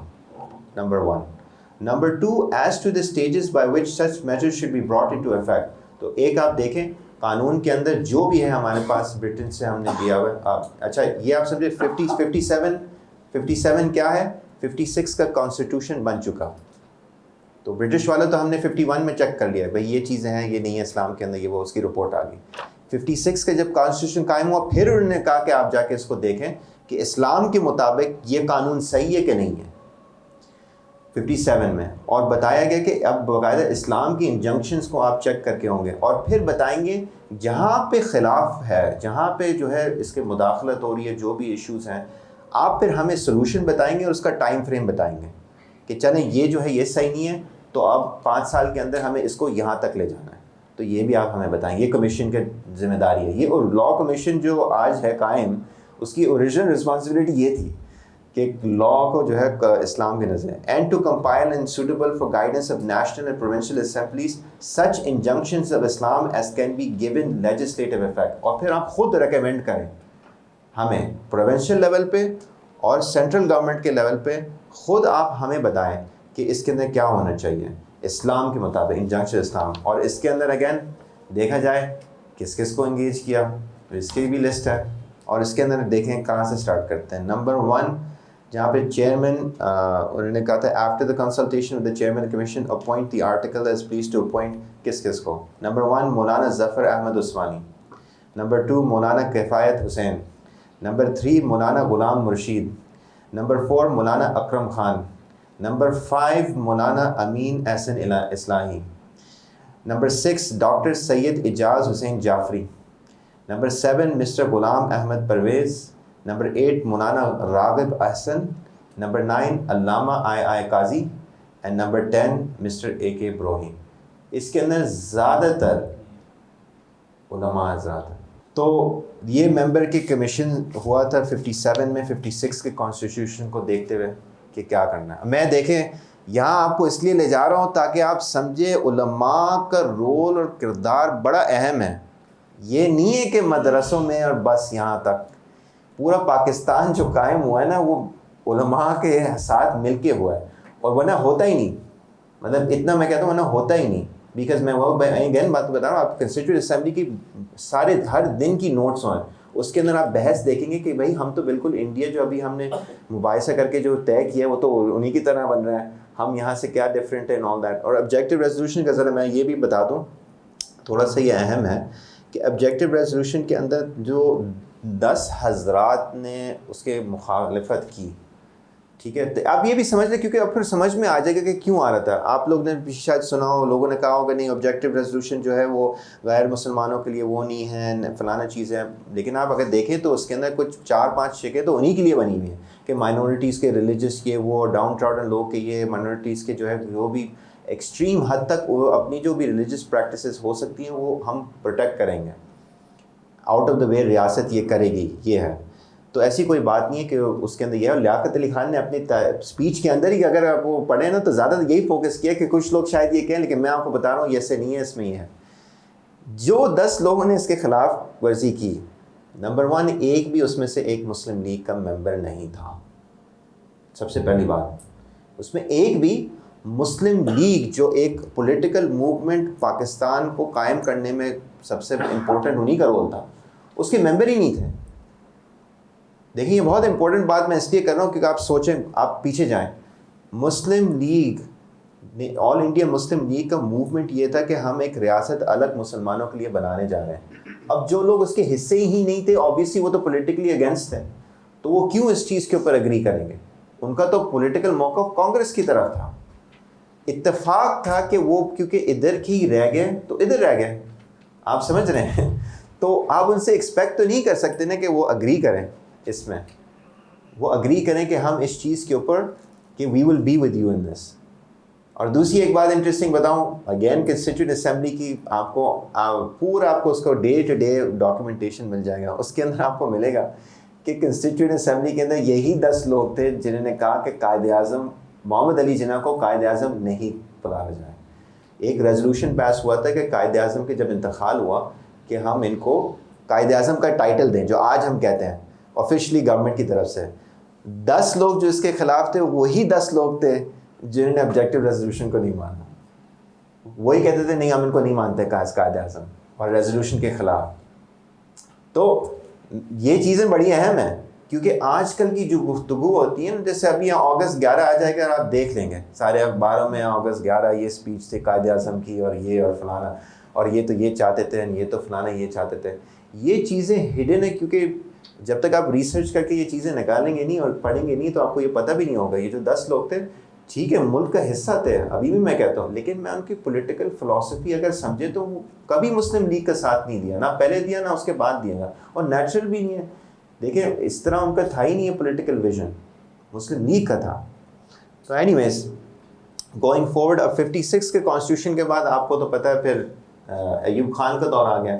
تو ایوب خان کے اندر یہ دور کے اندر آیا کہ 58 سے 62 تک کانسٹیٹیوشن ہی نہیں تھا, مطلب کانسٹیٹیوشن بالکل سسپینڈ کر دیا گیا. بہت فیمس ایک کیس ہے 200 ورسز دا اسٹیٹ, اس کے اندر جو ہے چیف جسٹس منیر صاحب نے جو ہے جو فیمس ڈاکٹرن آف نیسیسٹی, شاید آپ نے سنا ہو کہ ضروریات کے مطابق جو ہے ہم قانون اور کانسٹیٹیوشن کو سائڈ پہ کر سکتے ہیں. اور دوسری انہوں نے بات ایسی ہنٹ کی تھی, اور کچھ تھیری انہوں نے پولیٹیکل فلسافیکل تھیری اور جورسپروڈینشیل تھیری ایک کریٹ کی جو بہت خطرناک, اور آپ یقین کریں یہ خطرناک اتنی تھی کہ دوسرے ملکوں نے یہی کیس استعمال کرتے ہوئے اپنی ڈکٹیٹر رجیمز چلائی ہیں. یار وہ پاکستان میں ایک کیس تھا 200 ورسز اسٹیٹ, وہاں پہ بڑا اچھا یہ لیگل آرگیومنٹ تھا کہ ضروریات کے مطابق جو ہے ہم قانون اور آئین کو سائڈ پہ کریں. تو یہ 200 والا کیس بہت مشہور ہے, اور انکریج کرتا ہوں کہ وہ بھی پڑھا جائے ایکچولی, تاکہ آپ سمجھیں کہ ہمارا کانسٹیٹیوشنل کرائسس جو آج تک ہوتا رہتا ہے, اور ملٹری کی وہ بھی جو ایشوز ہیں اس کے اندر, خیر وہ ایک الگ ٹاپک ہو جائے گا, لیکن وہیں سے سٹارٹ ہوتا ہے. کیونکہ اس وقت انہوں نے کہا تھا کہ جو ایوب خان جو چیف مارشل لا ایڈمنسٹریٹر ہیں انہوں نے جو کیا, اور ان کا جو لیگل فریم ورک آرڈر جو پاس ہوا اب وہ نیا قانون ہے. یہ کورٹ کیس نے 200 نے ڈیسائیڈ کر دیا. اس کے بعد 56 کا کانسٹیٹیوشن سائڈ پہ ہو گیا. 58 سے 62 تک 62 کا کانسٹیٹیوشن کا پریشر آ رہا تھا ایوب خان کے اوپر کہ آپ کریں, آپ ڈالیں, آپ کیوں نہیں کر رہے ہیں, کیونکہ کب تک چل سکتا ہے کانسٹیٹیوشن اینڈ کے بغیر. ججز اور لائرز نے بہت امپورٹنٹ رول پلے کیا اس کے اندر واپس لانے کے لیے, کمیشن بیٹھا اس کے اوپر, اور ایونچولی جو ہے ایوب خان نے پاس کیا کچھ لائرز کے ساتھ مل کے. اچھا اس کے اندر جو ایک خاص چیز تھی وہ تو ایک پورا ایک ڈسکشن ہو جائے گا کانسٹیٹیوشن کے حساب سے, لیکن جو ان کے اندر خاص جو میں کہوں گا جو انہوں نے جو قائم کیا اس وقت 62 میں, وہ تھا کاؤنسل آف اسلامک آئیڈیالوجی. اب کاؤنسل آف اسلامک آئیڈیالوجی کا اگر ہم سب یہ پڑھتے ہوئے ابھی آ رہے ہیں تو یہ سب اسی کا روٹ ہے, یہ روٹ ہی اسی کا جو ابھی میں نے ایکسپلین کیا آپ کو, کہ جہاں سے شروعات ہوئی یہ علماء جمع ہوئے جیکب لائن سے, پھر یہ ہوا, پھر پہلا لا کمیشن بیٹھا, پھر دوسرا لا کمیشن بیٹھا. یہ اسی کی طرح انہوں نے سوچا کہ ایک ہم کمیٹی قائم کریں گے, اور اس کمیٹی کے اندر علماء ہوں گے, اور علماء کا رول یہ ہوگا کہ گورنمنٹ کو ایڈوائز کرے ان چیزوں کے اندر. تو کچھ کانسٹیٹیوشنل فریم ورک اس وقت طے ہوئے تھے کہ کمیٹی کے کیا پاورز ہیں اور کیا کر سکتے ہیں. تو یہ آئیڈیا یہ تھا کہ ایک چیئرمین ہوگا, اور اس کے اندر جو ہے کاؤنسل کے اندر دیگر ممبران ہوں گے مختلف فقوں کے, پورے پاکستان کو ریپرزینٹ کرتے ہیں, جو آج بھی اس طریقے سے ہمارے پاس قائم ہے, جو پروفیسر صاحب خود ایک ممبر ہیں. تو یہ جو ہے آرٹیکل 227 میں اس کے اندر جو کی ان کا جو رول تھا وہ یہ تھا کہ جو سارے آپ کے ایگزسٹنگ لاز ہیں اگین, لیکن 62 میں نیا کانسٹیٹیوشن قائم ہوا تو اگین اس کو انالائز کرنے قرآن و سنت کے مطابق یہ ہے کہ نہیں ہے. اچھا شاید آپ لوگ سوچ رہے ہو, میں تھوڑا سا ایک الگ ڈسکشن دیں گے اس کے اوپر, پھر جب بریک ہوگا تھوڑا سا ہم کریں گے اس کے اوپر, کہ کچھ لوگوں کا اعتراض یہ ہوتا ہے کہ آپ نے تو اسلام کو ایک جیسے آٹا وہ کرنے کے لیے نا, تو آپ اوپر سے اپنا ہی مواد ڈال رہے ہیں اور اس میں آپ قرآن و سنت کو استعمال کر کے چیزیں نکال رہے ہیں, یہ ہوا ہے. کچھ لوگوں کا اعتراض یہ ہوتا ہے کہ مواد ہی اسلام ہونا چاہیے, مطلب اس کا جو بھی آپ ہے نا. اب اس کے اوپر ایک فلسفی ڈبیٹ ہم بعد میں کر سکتے ہیں اس کے اوپر کہ کیا ہے, لیکن آپ نوٹس کریں کہ ایکچولی فلٹر ہے, قرآن و سنت فلٹر لگایا ہوا ہے. کانسٹیٹیوشن لا کچھ بھی بنا لیتے ہیں 50 چیزیں, اور اس کے اندر وہ کہتے ہیں چلو فلٹر میں لے کے جاؤ. اس کے اوپر خیر ایک فلسفی مباحثہ ہم کر سکتے ہیں بعد میں. کچھ لوگوں کا اعتراض ہے اس بات پہ, اس لیے میں نے کہا یہ ذرا پوائنٹ آؤٹ کر لوں. تو کاؤنسل کا یہ تھا کہ جو بھی اس کے اندر 62 کی کانسٹیٹیوشن کے اندر قرآن و سنت کے مطابق یہ اسلامک انجنکشنز ہیں, no law can be enacted that is repugnant to Quran و سنت. تو یہ آپ دیکھیں اس کے ایکسپلینیشن بھی بتایا گیا کہ in this application of this clause personal law, آپ کا جو پرسنل شادی وراثت کے معاملات, یہ دیگر جو پرسنل معاملات ہیں, can be of any Muslim sect. The expression Quran و سنہ شل مین قرآن و Sunnah as interpreted by that sect. تو پرسنل لا کے اندر آپ پھر اپنا قرآن و سنت کے مطابق جو فقہ ہے وہ دیگر جو بھی افراد ہیں وہ اس حساب سے لے سکیں. جو سیکنڈ ہے effect shall be given to the clause 1 only in the manner provided in this part, and 3 nothing in this part shall affect the personal law of non-Muslim citizens or their status as citizens. مطلب ان کا بھی الگ personal لا، ان کے شادی کے طریقہ کار، وراثت کے معاملات وغیرہ وغیرہ. کبھی کو کسی موقع ہوا کاؤنسل جانے یہاں پہ ادر دین پروفیسر صاحب؟ یہ دیکھیں یہی سب سے بڑی. کوئی اسلام آباد گیا ہے؟ تو یہ غلط بات ہے کہ آپ گئے ہیں. اچھا گئے ہیں، اچھا گڈ. نہیں، آپ جب بھی آپ جائیں نا آپ ضرور جائیے، بیکاز جب تک میں ایک چیز آپ کو بتاؤں، جب تک آپ کے اندر خود وہ چیز نہیں ہوگی نا کہ میں انگیج ہوں، کہاں ایز جو بھی میں ایک انسان ہوں لیکن میں بھی اپنا جو ہے ہاتھ ڈالوں اس معاملے میں. جب آپ پیچھے ہٹیں گے، مدرسوں میں رہیں گے، اپنے وہ انگیج نہیں ہوں گے نا، تو پھر آپ کیسے ریاست کو مدد کر سکتے ہیں؟ اور ریاست کہتی ہے کہ بھئی ہمیں آپ کی مدد چاہیے. تو یہاں کہاں آپ یقین کریں، میں آپ کو اصلی اسٹوری بتا رہا ہوں. میں پروفیسر صاحب کو بھی نہیں جانتا تھا، نہ ڈاکٹر اکرام کو جانتا تھا، نہ قبلہ یاز صاحب کو جانتا تھا. اب یقین کریں مجھے پتا تھا یہ جگہ ہے، اور اسلام آباد میں پہنچے، میں بس کھٹکھٹایا تھا، میں ان سے ملنا چاہ رہا ہوں. اوکے آپ ہے کون؟ میں نے کہا میں اس وقت میں اسٹوڈنٹ تھا، میں ایسی اسٹوڈنٹ ہوں، یہ وہ میں یہ پڑھے اس طریقے سے کاؤنسل کا کام ہی ہوں. اچھا تو مجھے پھر پہلی بار ٹلایا گیا، دوسری بار پیچھے ہی لگا رہا، میں نمبر نکالا، پھر پرسنل نمبر مجھے ملا قبلہ یاز صاحب کا، پھر اس کے پیچھے میں لگا کہ میں ایک پروگرام آپ کو انوائٹ، پھر انہوں نے کہا نہیں میں نہیں، ڈاکٹر اکرام. اس طرح سے پھر دوستی رشتے پھر قائم ہو. اور میں کوئی عالم نہیں تھا، لیکن میرے ایک دلچسپی تھی کہ یہ ملک جو ہے اسلام سے جو بنا ہے اس کو ہمیں وہ قائم کرنا. تو آپ کے اندر یہ جس چھوٹی بات کہتا ہوں، آپ جائیں یہاں پہ انگیج ہوں جہاں آپ رول ادا کر سکتے ہیں، اور وہ چاہتے ہیں، جیسے پروفیسر صاحب بھی کہتے ہیں آپ اپنا جو ہے شکے لکھیں، جو بھی آپ کے ایشوز ہیں جو آپ سمجھتے ہیں ان کو لکھیں، اور وہ اس کو ڈسکشن ہوتا ہے. یقین کریں میں گیا تھا، وہ ڈسکشن کو 1000 پیج کرتا، یہ کسی نے لکھ کے آیا ہے، یہ ادھر آیا ہے، کوئی معاملہ یہاں تھا، اور اس کے اوپر فیصلہ ہوتا ہے. تو آپ کی رائے بڑا اہم ہے اس میں. تو اس طرح سے اگر کبھی آپ کو جانا ہو تو پلیز آپ ضرور جائیے. ڈاکٹر اکرام آپ کو آلویز ویلکم کریں گے، قبلہ ایاز صاحب بھی وہاں پہ، اور وہاں پہ بڑا ایک زبردست لائبریری بھی ہے جو محمد اسد کے نام ابھی انہوں نے آنرری بنایا بھی ہے، تو وہ بھی ایک اچھا ہے. تو یہ کاؤنسل کا جو فنکشن تھا کہ ایک نمبر 1 یہ ریکمنڈیشن دیں گے مجلس شورا، پارلیمنٹ اور پروونشل اسمبلی دونوں، مطلب سینٹرل گورنمنٹ اینڈ پروونشل، جہاں پہ as the ways and means enabling and encouraging Muslims of Pakistan to order their lives individually. اپنے انڈیویجول مطابق بھی آپ اپنے اسلام کو کس طرح سے میں قائم کروں، نمبر 1. دوسرا کلیکٹیولی، مطلب ہم ساتھ. تو جیسے اگر میں تھوڑا سا اگزامپل دوں، گورنمنٹ کو پھر عید گاہ کو انتظامیات کرنے، ٹھیک ہے نا، کلیکٹیولی ہم سب عید نماز پڑھتے ہیں، مسجد کو قائم کرنے ہوں گے تاکہ ہم ایک جماعت میں نماز پڑھیں.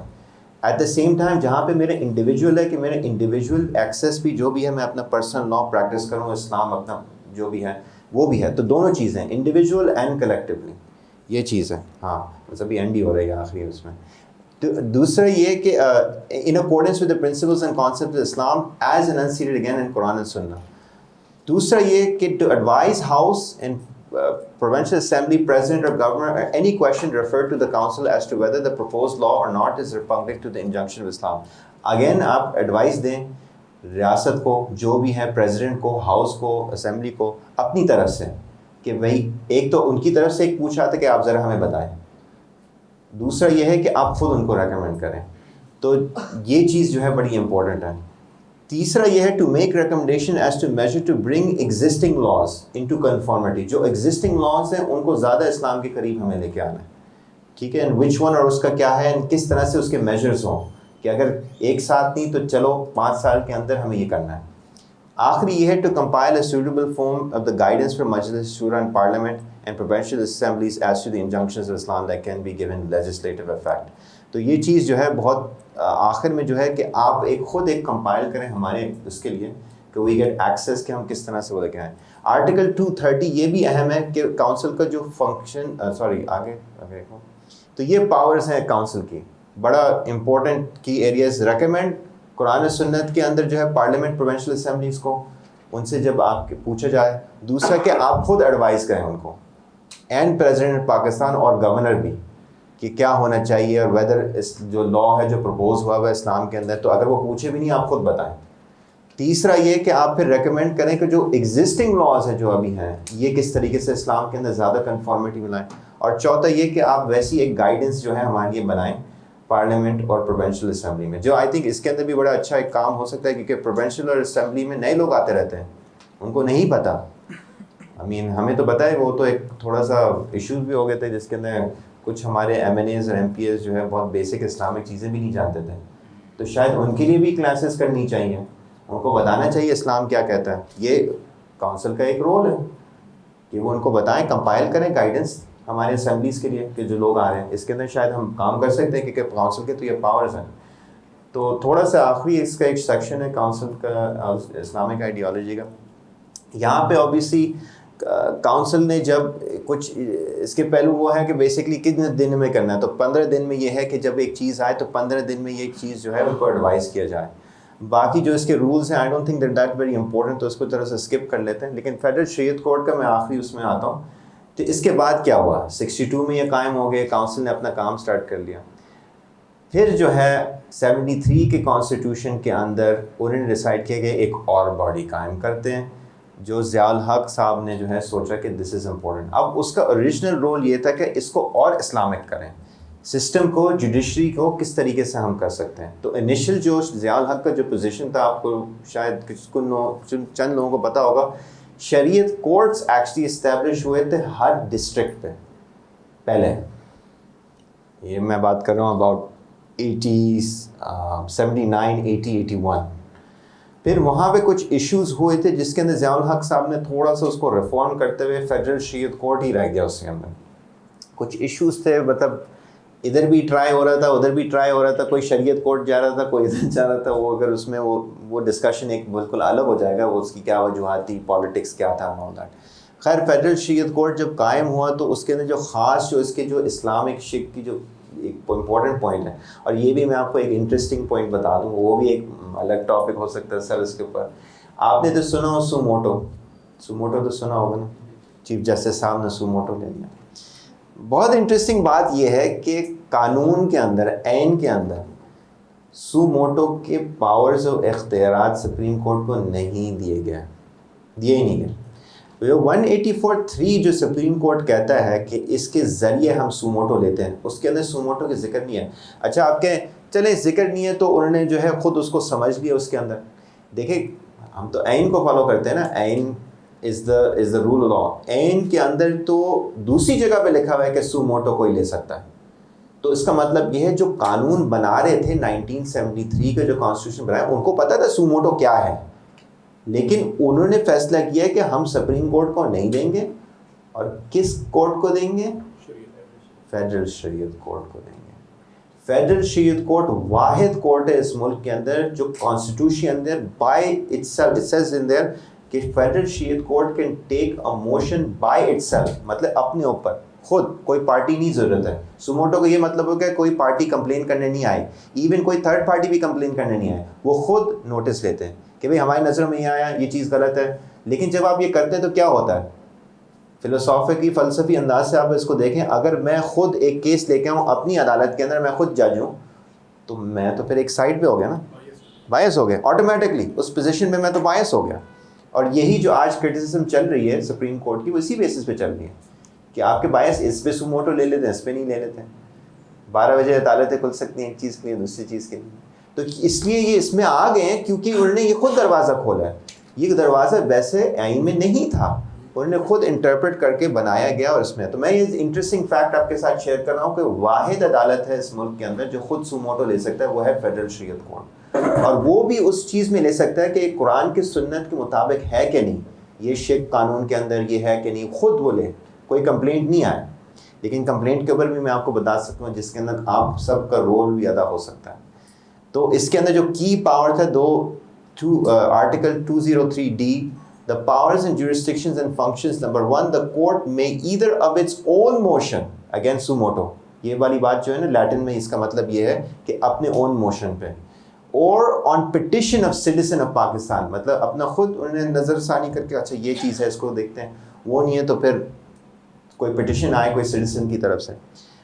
Or the federal government or provincial government examine and decide a question whether or not any law or provision of law is repugnant to the injunctions of Islam.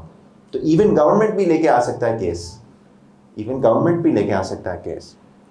As laid down in the Holy Quran and Sunnah of the Holy Prophet sallallahu alaihi wasallam, hereby referred to as the injunction of Islam. تو جو قانون ہے federal Shariat court اس کو strike down کر سکتا ہے. جیسے آج کے دور میں اسی سال بہت مشہور کیس ہوا تھا ربا کا کیس، اس کا جو ایک خاص رولنگ تھی کہ پورا قانون پاکستان کے اندر جہاں پہ بھی ربا کا ہے جون 1 2022 کے اندر ختم، نل اینڈ وائڈ، اسٹرائک کر دیا گیا.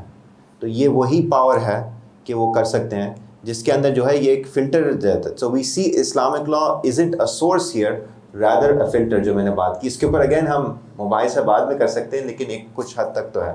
اچھا جو پٹیشنز یہ جو بات کر رہے ہیں کیا ہے یہ پٹیشنز؟ فیڈرل شریعت کے اندر 2 قسم کے کیسز آتے ہیں، شریعہ پٹیشن آتا ہے اور فیڈرل کرمنل اپیل، اور وہ بھی کرمنل اپیل حدود آرڈیننس کے جو بھی اس کے اپیلز وہاں آپ کو ڈال سکتے ہیں، ہائی کورٹ میں بھی ڈال سکتے ہیں. لیکن عموماً کیا ہوتا ہے پریکٹس میں آپ کو اگر بتاؤں، کیونکہ اتنا ٹائم گزر گیا نا کہ آج کل کے بہت مشہور لائرز، ججز، لا اسٹوڈنٹس، ان کو بھی یہ بات نہیں پتہ ہے، اس لیے کوئی جاتا ہی نہیں ہے فیڈرل شریعت کورٹ. لیکن ان کا ہے جورسڈکشن، اوریجنل جورسڈکشن ہے. انفیکٹ ان کی جو رولنگ ہوگی حدود کے معاملات میں وہ سپرسیڈ کرے گی ہائی کورٹ کی رولنگ سے، لیکن استعمال نہیں کرتے. اس لیے آپ ابھی کبھی فیڈرل شریعت اسلام آباد جائیں گے نا، کاؤنسل ضرور وزٹ کریں، پھر فیڈرل شریعت کورٹ آ جائیں اور بس ان کا ڈاکٹ دیکھ لیں. 3 کیس ہوں گے، پھر وہ کہیں گے ایک دن چھٹی کوئی کیس ہی نہیں، دوسرے دن کا 3 اور کیس ہیں کہ 2 کیس ہیں. بہت کم کیسز کیونکہ لوگ استعمال نہیں کر رہے.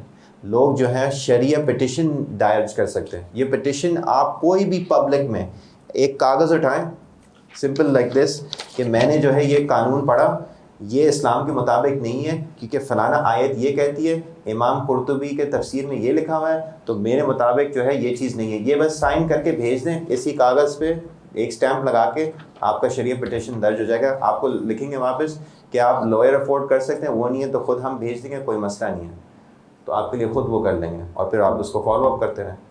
یہ پٹیشن آپ سب درج کر سکتے ہیں. کوئی بھی پاکستان کا سٹیزن جو ہے can file a Shariah petition and federal Shariat court. کہتے ہیں سارے جو قانون ہیں، ایون یہاں پہ KDA کا بھی کچھ لا لگ جائے، کوئی زوننگ کا، مسجد کی زوننگ، اور یہ ہم نے کہا یہ نہیں اسلام کے خلاف ہے فلانا اس وجہ، یہ وہ بھیجیں اور آپ کا کیس لگ جائے گا اور رولنگ آ جائے گی. اور اس کی رولنگ بہت سپیریئر ہے، اونلی شریعت اپیلیٹ بینچ جو ہے وہ کر سکتا ہے. وہ بہت مطلب it doesn't meet that often. ورنہ سمجھ لیں فیڈرل شریعت کورٹ فائن ہوتا ہے، وہ شرعی رولنگ آپ کو دے دیتا ہے. آف کورس دی ادر کی پٹیشن جیسے مینشن کا حدود آرڈیننس کے اپیلس ہیں. کوئی بھی حدود کا کوئی بھی کرمنل لا ہو PPC کوڈ میں، کوئی بھی اس میں ہو، قتل عام، قتل جو بھی ہو، اس کا اپیل آپ ڈائریکٹلی فیڈرل شریعت کورٹ میں کر سکتے ہیں. فیڈرل شریعت کورٹ کے جو اس کے اندر آپ سمجھیں گے کیا بیٹھتے ہیں، 8 ججز ہیں یہاں پہ. میں نے کاؤنسل کے ڈسکس نہیں کیا، وہاں پہ 13 ممبرز ہوتے ہیں، وہ 3 سال کے لیے آتے ہیں. اور آئی تھنک ابھی جو ہے 7 ممبرز ہیں، 8 ممبرز ہیں، تو ابھی 5 کے ممبرز کی جگہ ہے. اور وہ بھی اگر بات یہ ہے کہ عورتوں کو وہ نہیں ہے، ایک پوزیشن عورت کے لیے بھی ریزرو کیا ہوا ہے کہ عورت بھی وہاں ہے، اور عورتیں ممبرز بھی ہوئی ہیں، ایسے نہیں ہے. میں اصل میں ایڈوانس میں بات کر رہا ہوں کیونکہ کچھ لوگ ہیں اور سن رہے ہوں گے، وہ کہیں گے یار عورتوں کا کیا ہے، عورتوں کا بھی رول ہے. اور جو ابھی جو آپ نے پڑھا تھا دستور اسلام، اس کے اندر کیا تھا، سیکنڈ شک میں آپ نے خود پڑھا ہوگا جو اردو میں نے بھیجا تھا، علماء نے یہ کہا تھا کہ بھائی یہ بھی آئیں گے اور یہ بھی انگیج ہوں گے. تو یہ 8 ججز کے اندر 3 عالم ججز ہوں گے.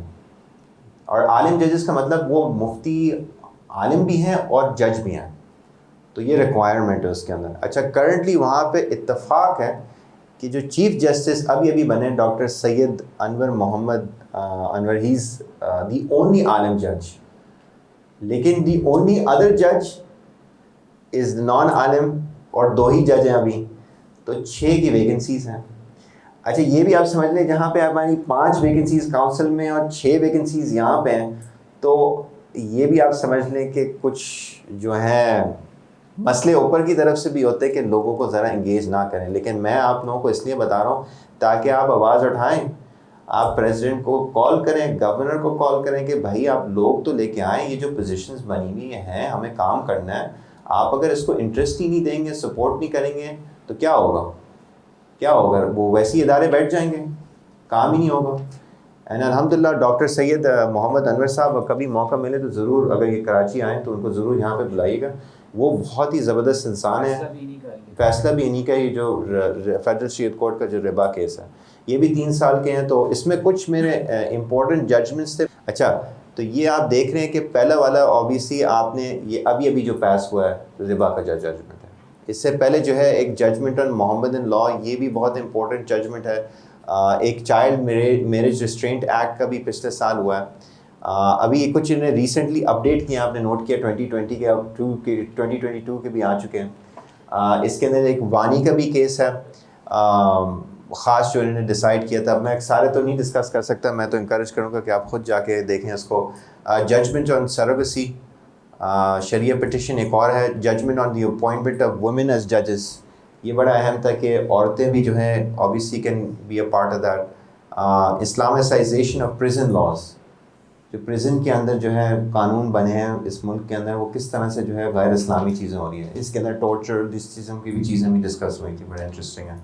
اسلامائزیشن, ججمنٹ آن ٹرسٹ, وقف کی خاص ججمنٹ ہے. وومن پروٹیکشن کے ایشو کے اوپر ہے. پروہیبیشن آف خمر ان اسلام, ہاؤس رینٹ کے اوپر ہے. اور اگین جو ان کا پرانا جو فیصلہ تھا ربا کے اوپر, وہ بھی یہاں پہ موجود ہے. 14 جو کیسز ہیں ان کے خاص جو امپیکٹ جو انہوں نے کیا, obviously جس ادارے کو آپ زیادہ سپورٹ کریں گے, آپ انگیج کریں گے, تو وہی چیز سامنے معاملات آئیں گے. آپ شریعہ پٹیشن درج کریں گے تو یہ چیزیں پھر آپ کے اوپر بھی ایک رسپانسبلٹی ہے. آپ کے اوپر رسپانسبلٹی آپ کاؤنسل کے ساتھ کریں. دیکھیں ہمارا سب یہ it's a journey together, and علماء کا رول اگین میں ری ایمفیسائز کر رہا ہوں سب سے اہم ہے. تو اب آپ نے اگر سمجھ لیا کہ یہ ملک جو ہے کس طرح سے بنا ہے, کہاں تک پہنچا ہے, اور علماء کو ہر وقت جو ہے انگیج کیا گیا ہے, ان کا انفلوئنس کیا رہا ہے, تو this is very important for us to realize. And I hope, کیونکہ زیادہ تر آپ یہاں پہ علماء حضرات ہیں, انشاءاللہ جو ہے یہ چیزیں سمجھتے گھر جا کے شریعہ پٹیشن فائل کرنا شروع کر لیں گے. اور جو ہے انشاءاللہ جب بھی آپ کو وہ, اور کاؤنسل کے جو پروفیسر صاحب کہتے ہیں کہ آپ لکھیں اور بتائیں کچھ ایشوز ہیں وہاں کاؤنسل میں ڈسکس ہو سکتے ہیں. اسی طریقے سے جو ہے آپ انگیج ہوں گے نا تو پھر چینجز آئیں گے. یہ کہنا ہے کہ پاکستان ہے بس چھوڑیں اس طرح, پھر یہ نہیں ہوگا. اگر علماء اس وقت شروع میں بیٹھ جاتے ہیں نا تو پھر یہ پتہ نہیں ریاست کہاں جاتی. تو ان کا بڑا امپورٹنٹ رول تھا. قائد اعظم نے کہا چلے مجھے تو نہیں پتہ لیکن میں یہ ادارہ تو قائم کر لوں, کچھ کام یہاں سے سٹارٹ تو ہو. تو سب نے اپنا اپنا رول ادا کیا, اور انشاءاللہ امید ہے کہ آپ لوگ بھی ادا کریں گے. میں چاہوں گا کہ آپ ابتدائی طور پر کچھ کوشچن آنسر کا ایک سیشن رکھ لیں. تو 10 منٹس ہم کوشچن آنسر کے رکھ رہے ہیں, اور اس حوالے سے آپ معاذ شاہ صاحب سے آپ جو چاہیں آپ سوال کیجیے. ڈاکٹر محبوب الحسن بخاری صاحب جرمنی میں ہیں, تو وہ کوئی بات کرنا چاہ رہے ہیں. تو ڈاکٹر صاحب آپ میری اگر بات سن رہے ہیں تو کائنڈلی آپ ہمیں وہاں سے آپ جوائن کیجیے, آپ کیا کہنا چاہتے ہیں. سب سے پہلے تو ڈاکٹر معاذ کو بہت بہت مبارک ہو. کچھ چیزیں میں اس لیے چاہوں گا کہ کچھ اپریشیٹ اس لیے کروں کہ کچھ ینگ اسکالرز ہیں تو انہیں کچھ اس بات کا اندازہ ہو کہ لا اور اسلامک لا کے معاملے کو کیسے دیکھنا چاہیے. تو ڈاکٹر معاذ نے جس طرح یعنی ہسٹوریکلی کانٹیکسچولائز کیا ہے اسلامک لا کی ڈبیٹ کو پاکستان کے اندر, I mean it was a beautiful way to start. اور بالخصوص یعنی بہت اچھا انہوں نے اسٹارٹ کیا کہ مغل امپائر سے برٹش انٹرونشن یا کالونائزیشن, اور پھر برٹش کالونائزیشن سے پاکستان کی انڈیپینڈنس 1947. تو مجھے یہ محسوس ہوتا ہے کہ یہ بہت ہی ایک مناسب انداز ہے اسلامک لا کو دیکھنے کا. ایک تو آپ نے یہ فرمایا کہ 1857 یعنی براہ راست انٹرونشن تھی برٹش کی لا کے اندر, اور اس سے پہلے جو آپ بتا رہے کہ مغل امپائر میں 1600 آنورڈز ایک کائنڈ آف چیزیں ہو رہی تھیں. تو کائنڈلی ذرا بریفلی وہ ذرا سمرائز کر دیں تو بہت اچھا ہوگا.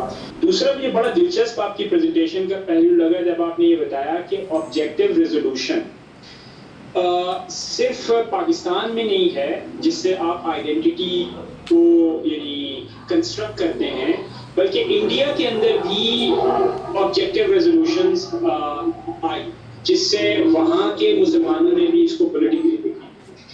یہ جو دوسرا پہلو تھا میں یہ چاہ رہا تھا کہ بہت دلچسپ تھے, تو اس کے اوپر بھی اگر آپ تھوڑی سی روشنی ڈالیں تو بہت ہی مفید ہوگا. تو اس سے میرے لیے بہت شکریہ. تھینک یو سو مچ. آپ نے جرمنی سے ہمیں جوائن کیا. آئی ڈونٹ نو آپ کو بھی ٹائم وہاں پہ لگ رہا ہے دن کا ہے, تو اتنا بھی مشکل نہیں ہے. Thank you. دوسرا سوال میں پہلے لے لیتا ہوں. تو بڑا انٹرسٹنگ یہ ہے کہ پرسپیکٹیو کے بارے میں. اب دو پرسپیکٹیوز ہیں. ایک جو کچھ اسکالرز ہیں جس کے اندر پروفیسر مارٹن لاؤ بھی ہیں, وہ کہتے ہیں کہ یہ جو بنا تھا دستور انیشلی علماء کے انگیجمنٹ سے پہلے, یہ اصل میں تھا ہی وہی اور سیکولر نیچر ہی تھا، تو یہ اوریجنل دستور اسی کا تھا. بٹ کیونکہ اب ہم الگ ہو گئے تو ہمیں اب ایک وجہ چاہیے کہ کیوں الگ ہوئے، تو اس لیے ہمیں جو ہے زبردستی جو ہے یہ چیز کچھ ڈالنی ہوگی، ورنہ اگر نہیں ڈالیں گے تو پھر لوگ کہیں گے الگ ہی کیوں ہوئے. آپ سمجھ رہے ہیں؟ تو ان کا یہ آرگیومنٹ یہ ہے. کچھ جو اسکالرز ہیں وہ کہتے ہیں نہیں، یہ جو چند اس بات کو جانتے بھی ہیں اس کا، وہ کہتے ہیں نہیں، یہ امپاسبل ہے، کیونکہ اگر علماء نے رول یہ کیا ہے، اور میں اگر تھوڑا سا ایگزامپلز بتا دوں، جیسے آپ کے احتشام الحق جو جن کا تھانوی جہاں پہ مسجد میں وہ ہوسٹ ہے جیکبز لائن میں، وہ جو ہے باقاعدہ لیاقت علی خان ان سے کہتے تھے کہ آپ پولیٹکس میں آئیں. وہ خود نہیں آئے تھے 1945 کے الیکشن میں، اس وقت جب چل رہا تھا، مسلم لیگ بھی اس میں شامل ہوئی تھی. اس وقت وہ علماء کو انکریج کر رہے تھے کہ بھئی آپ پولیٹکس میں آئیں، آپ آئیں، ایک حصہ کریں، آپ بنیں اس کا. تو اس کے اندر انہوں نے کافی ان کے ساتھ ڈائریکٹلی کام کیا ہے. انہوں نے تاریخ میں لکھا ہوا ہے لیاقت علی خان کے ساتھ جب ریفیوجیز آئے تھے یہاں پہ، تو ان کے ساتھ ہیلپ کرنا، مدد کرنا، یہ ایک ہوسٹنگ کرنا علماء کو، جو دیگر علماء کافی جگہ سے آئے تھے. پروفیسر حمید اللہ جو ہیں اوبیسلی ان کا بہت امپورٹنٹ رول رہا. تو ان کا یہ آرگیومنٹ یہ ہے کہ شروع سے لے کے، کیونکہ علامہ کا 1935 کی کانسٹیٹیوشن کے قائم ہونے کے بعد ہی ریاکشن یہ تھا کہ بھئی ہمیں اپنا کچھ کرنا ہے جو الگ ہے. تو بے شک کنسٹیٹیوٹ اسمبلی کے اندر اگر وہاں موجود نہیں تھا، لیکن ان کی جو انپٹ تھا اس کو سیریس لیا گیا. ان کا جو انپٹ تھا اس کو سیریس لیا گیا. اس لیے قرارداد مقاصد اس طرح سے آج قائم ہیں، کیونکہ ان لوگوں نے یہ چیز ادا کی. اور اوریجنل پوزیشن یہ ہے، اٹس ناٹ جیسے کہتے ہیں نا کہ آفٹر دا تھاٹ، کہ ہم نے بنایا، ان کو بنایا، پھر دیکھا او یہ تو ایک ہی جیسا ہے، اب ہمیں ان سے الگ ہونا ہے تو اس لیے ہم یہ داخل کر رہے ہیں. اب یہ ایک پرسپیکٹیو ہے. دوسرا یہ ہے کہ روٹ یہ تھا کہ آبجیکٹیو ریزولوشن کا جو روٹ ہی ہے وہ یہی اوریجن تھا. کیونکہ ایکچولی کوئی ڈاکیومنٹ قائم نہیں ہوا تھا پروفیسر صاحب، کوئی ڈاکیومنٹ قائم نہیں ہوا تھا جس کے اندر ہم پوائنٹ کر سکتے ہیں کہ یہی ایگزیکٹ چیزیں تھیں. لیکن آپ یہ جانیں نا، دیکھیں وہ کانگریس اور مسلم لیگ جو تھے، جو لوگ افراد تھے اس کے اندر، وہ ایک دوسرے سے خط و خطاب کرتے تھے. لائرز تھے، ججز تھے، ایک دوسرے کے ساتھی تھے سیاست میں. تو آبویسلی آئیڈیا شیئرنگ جو ہے ان کے ساتھ چلتی تھی. تو اٹ از ناٹ سرپرائزنگ کہ کچھ آئیڈیاز جو ہیں وہ ٹرانسفر ہوئے، اور جہاں پہ ایگریمنٹ تھا وہ آبویسلی ادھر بھی اسی طریقے سے. آج بھی اگر آپ کورٹ میں جائیں تو انڈین جو لا ہوتا ہے وہ ابھی بھی انفلوئنشل ہے کہ انڈیا، کیونکہ وہ کس حساب سے دیکھتے ہیں، وہ کہتے ہیں دیکھیں وہی قانون کا روٹ جو ہے ہم دونوں ایک ہی ہے. 1935 سے لے کے جو بھی لا جو بنے ہیں آج بھی وہ ہمارے بکس پہ قائم ہے، آج بھی وہیں پہ وہ بکس پہ وہاں پہ قائم ہے. انہوں نے ان کو اکھاڑ کے نہیں پھینکا.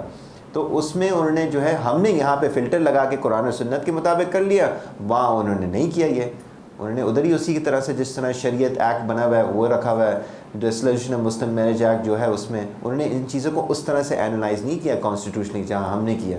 تو کچھ فرق ہے، لیکن کیونکہ سم سملیرٹیز ہیں تو ان کا کیس لا بھی یہاں پہ انفلوئنشل ہوتا ہے کورٹس میں. اسپیشلی اگر کوئی کیس لا موجود نہیں ہے ایک ایشو کے اوپر تو انڈین کیس لا اس پہ آتا ہے. تو شیئرنگ ابھی بھی چلتی ہے اب آئیڈیاز. یہ بس بات یہ ہے کہ ہمارا ایک فلٹر ہے یہاں پہ، یہ قرآن و سنت کا جو فلٹر ہے، یہ چیز بہت ڈفرینٹ ہے from there, and that what I would say at the end. تو یہ اگین دو پرسپیکٹیوز ہیں پروفیسر صاحب اس میں. اور پہلے جو آپ نے کہا تھا 1857 کے بعد اتنا کہہ سکتا ہوں کہ سب کو ویسے ہی پتہ ہے، اس کے اندر کیا میں وہ جاؤں کہ ڈیٹیلز میں. لیکن اس سے پہلے جو ہوتا تھا کہ برٹش کی جو انگیجمنٹ تھی وہ آبویسلی اس لحاظ سے تھی کہ بھئی ہم اپنا فائدہ نکال کے بس یہاں سے نکل جائیں گے، اس میں کون سا ہے، ہم یہاں پہ کیا کرنے آئے ہیں. وہ برٹش ایسٹ انڈیا کمپنی تھی. دیکھیں کمپنی اور ایک ریاست تھوڑا سا الگ پرسپیکٹیو ہے. ان کا ہوتا ہے باٹم ڈالر، کہ ہمیں اپنے شیئر ہولڈرز اور یہ نکالنے ہیں. اب جو بھی چیزیں ہمیں کرنی ہوں گی اس کو حاصل کرنے کے لیے ہم یہ دیکھیں گے. اس کے ڈیپتھ میں نہیں جاتے ہیں. جہاں پہ آپ ایک گورنمنٹ لے کے آئیں، ایک پورا آکیوپیشن لے کے آئیں، اس لحاظ سے وہ تھوڑا سا پرسپیکٹیو ہی الگ ہوتا ہے. کیونکہ وہ اس باٹم ڈالر کا نہیں دیکھ رہے ہیں، وہ دیکھ رہے ہیں کہ ہمارا پورا ایک پریسٹیج ایک ریاست کا، برٹش کراؤن کا کس حد تک یہاں پہ ہو سکتا ہے. اور یہ سارے کوئین تو کیا اپنے آپ کو ایک کہتی تھی نا، ایمپریس آف انڈیا. ٹھیک ہے، برٹش جو ایسٹ انڈیا کمپنی تھی ان کا کوئی کیئر نہیں تھا کہ ہم کوئی ایمپرر ہوں، کہ ہم یہاں پہ کوئی وہ، بھائی ہم یہاں پہ جو بھی ایک اپنا جو ہے پیسے نکال رہے ہیں، ریسورسز نکال رہے ہیں، ہمارا کام پورا ہو رہا ہے. وہاں پہ تو ایک پریسٹیج اور یہ اس لیول کی انگیجمنٹ بھی تھی کہ میں اپنے سبجیکٹس کو جانوں. کہ وہ کیا ہے کیا نہیں ہے، کیونکہ وہ میری ایک رسپانسبلٹی ہے. ادھر ہم کہہ سکتے ہیں کہ وہ بہتر تھا اور ایسٹ انڈیا کمپنی کے زیادہ معاملات لیس سینسٹائز تھے کیونکہ ان کے وہ نہیں تھے. اب آئی ڈونٹ نو کس انداز سے آپ اس کو دیکھیں کہ ڈیفینیٹلی مغلوں کا جو لا تھا وہ کچھ حد تک موجود تھا 57 سے پہلے. جب وہ آبویسلی کانفلکٹ ہوا تو انہوں نے کہا کہ یہ سسٹم تو بالکل نہیں ہے، لیکن اب ایک گیپ آ گیا، اب اس کو بھی ہمیں ایڈریس کرنا ہے. جیسے میں نے اگین مینشن کیا کہ پولیٹیکلی مسلم سے بالکل کمزور ہو گئے تھے اس وقت، تو ایسی آوازیں ایونچولی جنریشن بعد آئیں اور اس میں پھر آواز جب اٹھی تو اس لیے علامہ اقبال اور وہ لوگ جو 35 کے کانسٹیٹیوشن سے پہلے تھے وہ اسی میں کہہ رہے تھے اسی کانسٹیٹیوشن کے اندر ہمیں مسلمانوں کو اٹامٹی اپنے علاقوں کو میں دی جائے تاکہ ہم شریعہ یہاں پہ نافذ کریں. جب وہ نہیں ملا ان کو تو پھر یہ پاکستان موومنٹ وہاں سے بورن ہوا. اور دوسرا یہ کہ آپ کی یہ جو برٹش حکومت کے جو کچھ ایفرٹس تھے کہ چلیں 37 میں یہ شریعت ایکٹ پاس کر لیں، پرسنل لا، چلیں یہ ڈیسولوشن مسلم میرج ایکٹ 1939 پاس کر لیں، لیکن بہت کم تھا کیونکہ مسلمانوں کے اندر آبویسلی ایک چیز ہے کہ ریاست کے اندر ہمارا ایک رول ہوگا اور ایک ادا ہوگا. کچھ علماء نے جو ساتھ دیا اس میں پھر یہ پاکستان بنا. جی اور کوئی سوال، کوئی بات آپ کرنا چاہتے ہیں؟ جی بسم اللہ الرحمن الرحیم. ربا کا کیس آپ کے سامنے ہے، 10-20 سال سے وہ چل رہا ہے، کورٹ کا حصہ ہے، اس پہ کچھ خاص توجہ نہیں.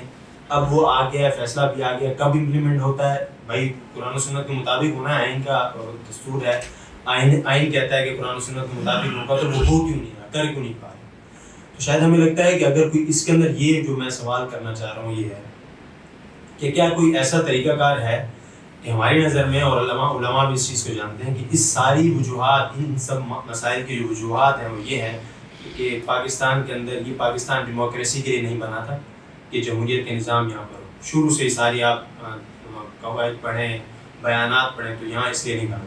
تو لگتا ہے کہ مین مسئلہ ڈیموکریسی ہے.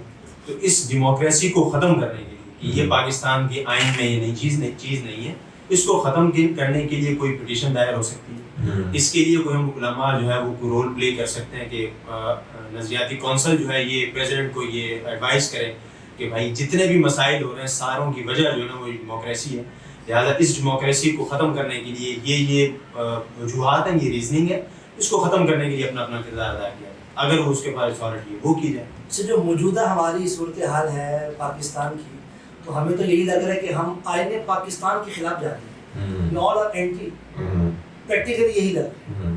تو اس کے ساتھ اس کو ایڈ کرنے اس کا جواب اسلام کو اگر آپ ڈسکرائب کریں کہ ڈیموکریسی ہے تو وہ ایکوریٹ نہیں ہے. اگر آپ اس کو ساتھ کمیونزم اور سوشلزم کے ساتھ ڈسکرائب کریں وہ بھی ایکوریٹ نہیں ہے. اگر آپ اس سے کہیں کہ یہ تھیولوجی ہے، تھیوکریٹک اسٹیٹ ہے، کلیرکس جیسے علماء اس کو رول کر رہے ہیں، وہ بھی صحیح نہیں ہے. لیکن ان سب میں سے کچھ حصے جو ہیں اسلامک اور اسلامک ریاست کو ڈیفائن کرتے ہیں. اس کے اندر وہ بتاتے ہیں ڈیموکریسی کے اندر جو اوریجنل ڈیموکریٹک ماڈل کیا تھا. ڈیموکریسی کہاں سے آتی ہے؟ گریک سے آتی ہے. گریک لوگ کیا کرتے تھے؟ آپ ان کی خود کتابیں پڑھیں، وہ خود کہتے ہیں کہ جو مرد حضرات ہیں، جو ہمارے سٹیزن ہیں، جو پراپرٹی اون کرتے ہیں، وہ لوگ ہوں گے جو ووٹ کریں گے. عورتیں تو ہیں ہی نہیں، نہ ہونے کے برابر. جو سلیو ہیں وہ بھی نہیں ہیں، جن کے پاس پراپرٹی نہیں ہے وہ تو بالکل ووٹ نہیں کر سکتے. ان کی اصلی جو ڈیموکریسی تھی وہ یہ تھی جس کے اندر 10% محمد علی کے کچھ 10% ہوتے ہوں گے شاید، زیادہ سے زیادہ ایتھنز اسپارٹا کے اندر وہ ہوتی تھی ڈیموکریسی. ان کی اصلی جو آپ کی روٹ جو ڈیموکریسی وہ یہ ہے. تو اس کے اندر اگر ساتھ میں آگے اس بات کو لے کے جاؤں، ایون امریکہ کے اندر، اب یہ بھی سنیں، امریکہ کے اندر بھی ڈیموکریسی کی کرٹیسزم ہے. امریکہ کا جو کانسٹیٹیوشن فریم ورک ڈیزائن ہو رہا تھا ان کے اندر بھی یہ بحث چل رہی تھی. تو انہوں نے ایک وہاں کے چوتھے پریزیڈنٹ ہے، صدر ہیں، ان کا نام ہے جیمز میڈیسن. انہوں نے ایک فیڈرلسٹ پیپرز کے اندر لکھتے تھے کانسٹیٹیوشن فریم ورک کس طرح سے بننا چاہیے. دستور کی جو گفتگو ہے وہ امریکہ نیا ملک بن رہا ہے، کیا ہونا چاہیے ہوتا ہے. اس کے اندر وہ یہ بات اٹھاتے ہیں کہ یہ ڈیموکریسی ہوگی کہ نہیں، اور کہتے نہیں ہوگی، نہیں ہوگی، نہیں ہونا چاہیے. آپ سوچ رہے ہیں یار، جیمز میڈیسن چوتھا پریزیڈنٹ امریکہ کا کہہ رہا ہے کہ ڈیموکریسی امریکہ میں نہیں ہونی چاہیے. اور وہ ایکسپلین کرتا ہے، وہ کہتا ہے اصلی ڈیموکریسی یہ ہے کہ اگر ایک ریاست کے اندر 100 لوگ ہیں اور 99 لوگ ایک طرف ہیں اور ایک بندہ ایک طرف. اگر میں ایگزامپل بتاؤں، 99 گورے ہیں اور ایک کالا ہے، اور انہوں نے کہا یار کالے پراپرٹی اون نہیں کر سکتا، 99 نے تو اگری کر لیا, لا پاس ہو گیا, وہ بھی سپر میجورٹی سے پاس ہوا, صحیح ہے.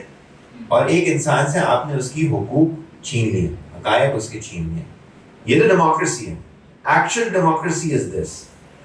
تو جیمز میڈیسن کہہ رہا ہے کہ یہ ملک جو بنانے جا رہے ہیں یہ نہیں ہوگا.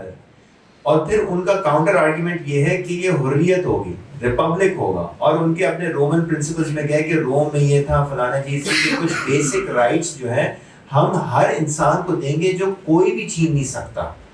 اور جو پہلے ان کی کانسٹیٹیوشنل امینڈمنٹس ہوئی تھی امریکہ کے کانسٹیٹیوشن کے اندر, وہ تھے bill of rights, freedom of speech, freedom دے فلانا, یہ جو 10 رائٹس جو کی تھی وہ انہوں نے اس وقت پھر بعد میں امینڈمنٹ کی, کیونکہ یہ ڈیبیٹ چل رہی تھی. وہ کہتے کہ کس طرح سے, اس طرح تو نہیں ہوگا, we have to have these changes. تو وہ ڈیبیٹ کو ایکسیپٹ کرنے کی انہوں نے 10 بل آف رائٹس اگری کر لیے, جو یہ جو پارٹی تھی پولیٹیکل پارٹی. تو اس طرح سے اگین گوئنگ بیک کہ ڈیموکریسی کے اوپر یہ ہم نے ابھی کیا آبجیکٹیو ریزولوشن میں پڑھا, ڈیموکریسی جو 5 جو الفاظ تھے ایز اننسیٹڈ بائی اسلام. محمد اسد بھی یہ کہتے ہیں کہ ڈیموکریسی, اگر آپ یہ کہہ رہے ہیں کہ سب کا جو ہے ایک اس کے اندر کنسلٹیو شورا فارم میں آپ لے کے آ رہے ہیں, جیسے اگین ایگزامپلس ہمیں ملتے ہیں حدیثوں میں تو بے تحاشا ملتے ہیں. فلانا جو ٹرائب تھا, ٹرائب کے نظام بھی آپ لے رہے ہیں. ٹرائب کس طرح سے ہوتا تھا, ٹرائب کے اندر وہ ایک اپنا وہ سردار ہوتا تھا, ان کا جو بھی ہے ایک چیفٹن ہوتا تھا. کبھی اس کا ایسے نہیں تھا, کوئی اس کا بیٹا بھی آتا تھا. علامہ بھی اس کے بارے میں لکھتے ہیں, علامہ محمد اسد اور خالد اشاق صاحب اس کے بارے میں لکھتے ہیں. ایسے نہیں ہے کہ باپ بیٹا, یہ خود ٹرائب سیلیکٹ کرتی نہیں, یہ ہمارا سردار ہوگا, یہ صحیح بندہ ہے, ہمیں لیڈ کرے گا. اور اس کے اندر وہ علم زیادہ ہوتا تھا, وہ زیادہ کیفیت ہوتی تھی, وہ اس کو الیکٹ کرتے تھے. اب یہ تو ایک سلیکشن ہو گیا. اس کے بعد پھر یہ آتے تھے رسول اللہ کے پاس, جو فیصلے ہوتے تھے وہ پوچھتے تھے سب سے, پھر یہی آواز اٹھاتے تھے کہ بھائی ہمارا بنو فلانا فلانا ساتھ دے گا. اب وہ سب تو نہیں آئے تھے کہ آ کے کہنے کے لیے. تو ایک ریپرزینٹیو ماڈل کچھ حد تک ہے مجلس شورا اور اس قسم کا. تو اس کے اندر کچھ پرنسپلز آپ کی ڈیموکریسی کے ہوں گے, اس طرح سے نہیں جو گریک کے ہیں. اور جیسے امریکن کرٹیسزم بھی ہوا. سوال یہ آیا ہے آن لائن کہ آرٹیکل 248 میں امیونٹی کی بات کی گئی ہے ہیڈ اسٹیٹ کے لیے, کیا یہ اسلامی احکامات کے خلاف نہیں ہے؟ ہاں, بڑا انٹرسٹنگ پوائنٹ ہے. اچھا, خالد اشاق بھی انہوں نے کا نام لیا ہے.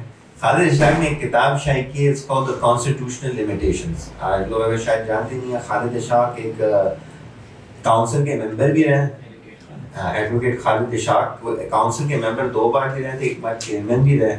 اور وہ ان کی actually personal library by record was the biggest personal library in Pakistan, personal library جو ہے. اور پھر ساری ڈونیٹ ہوئی. لنچ میں آپ جائیں گے, آج لنچ میں آپ داخل ہوں گے, ان کو پورا خالد اشاق ہوئے, وہاں کیا سارے شرعی کتابیں اور یہ اور اسلامک لا اور فلانا, یہ اس زمانے کے کیا سب انہوں نے ڈونیٹ کیا.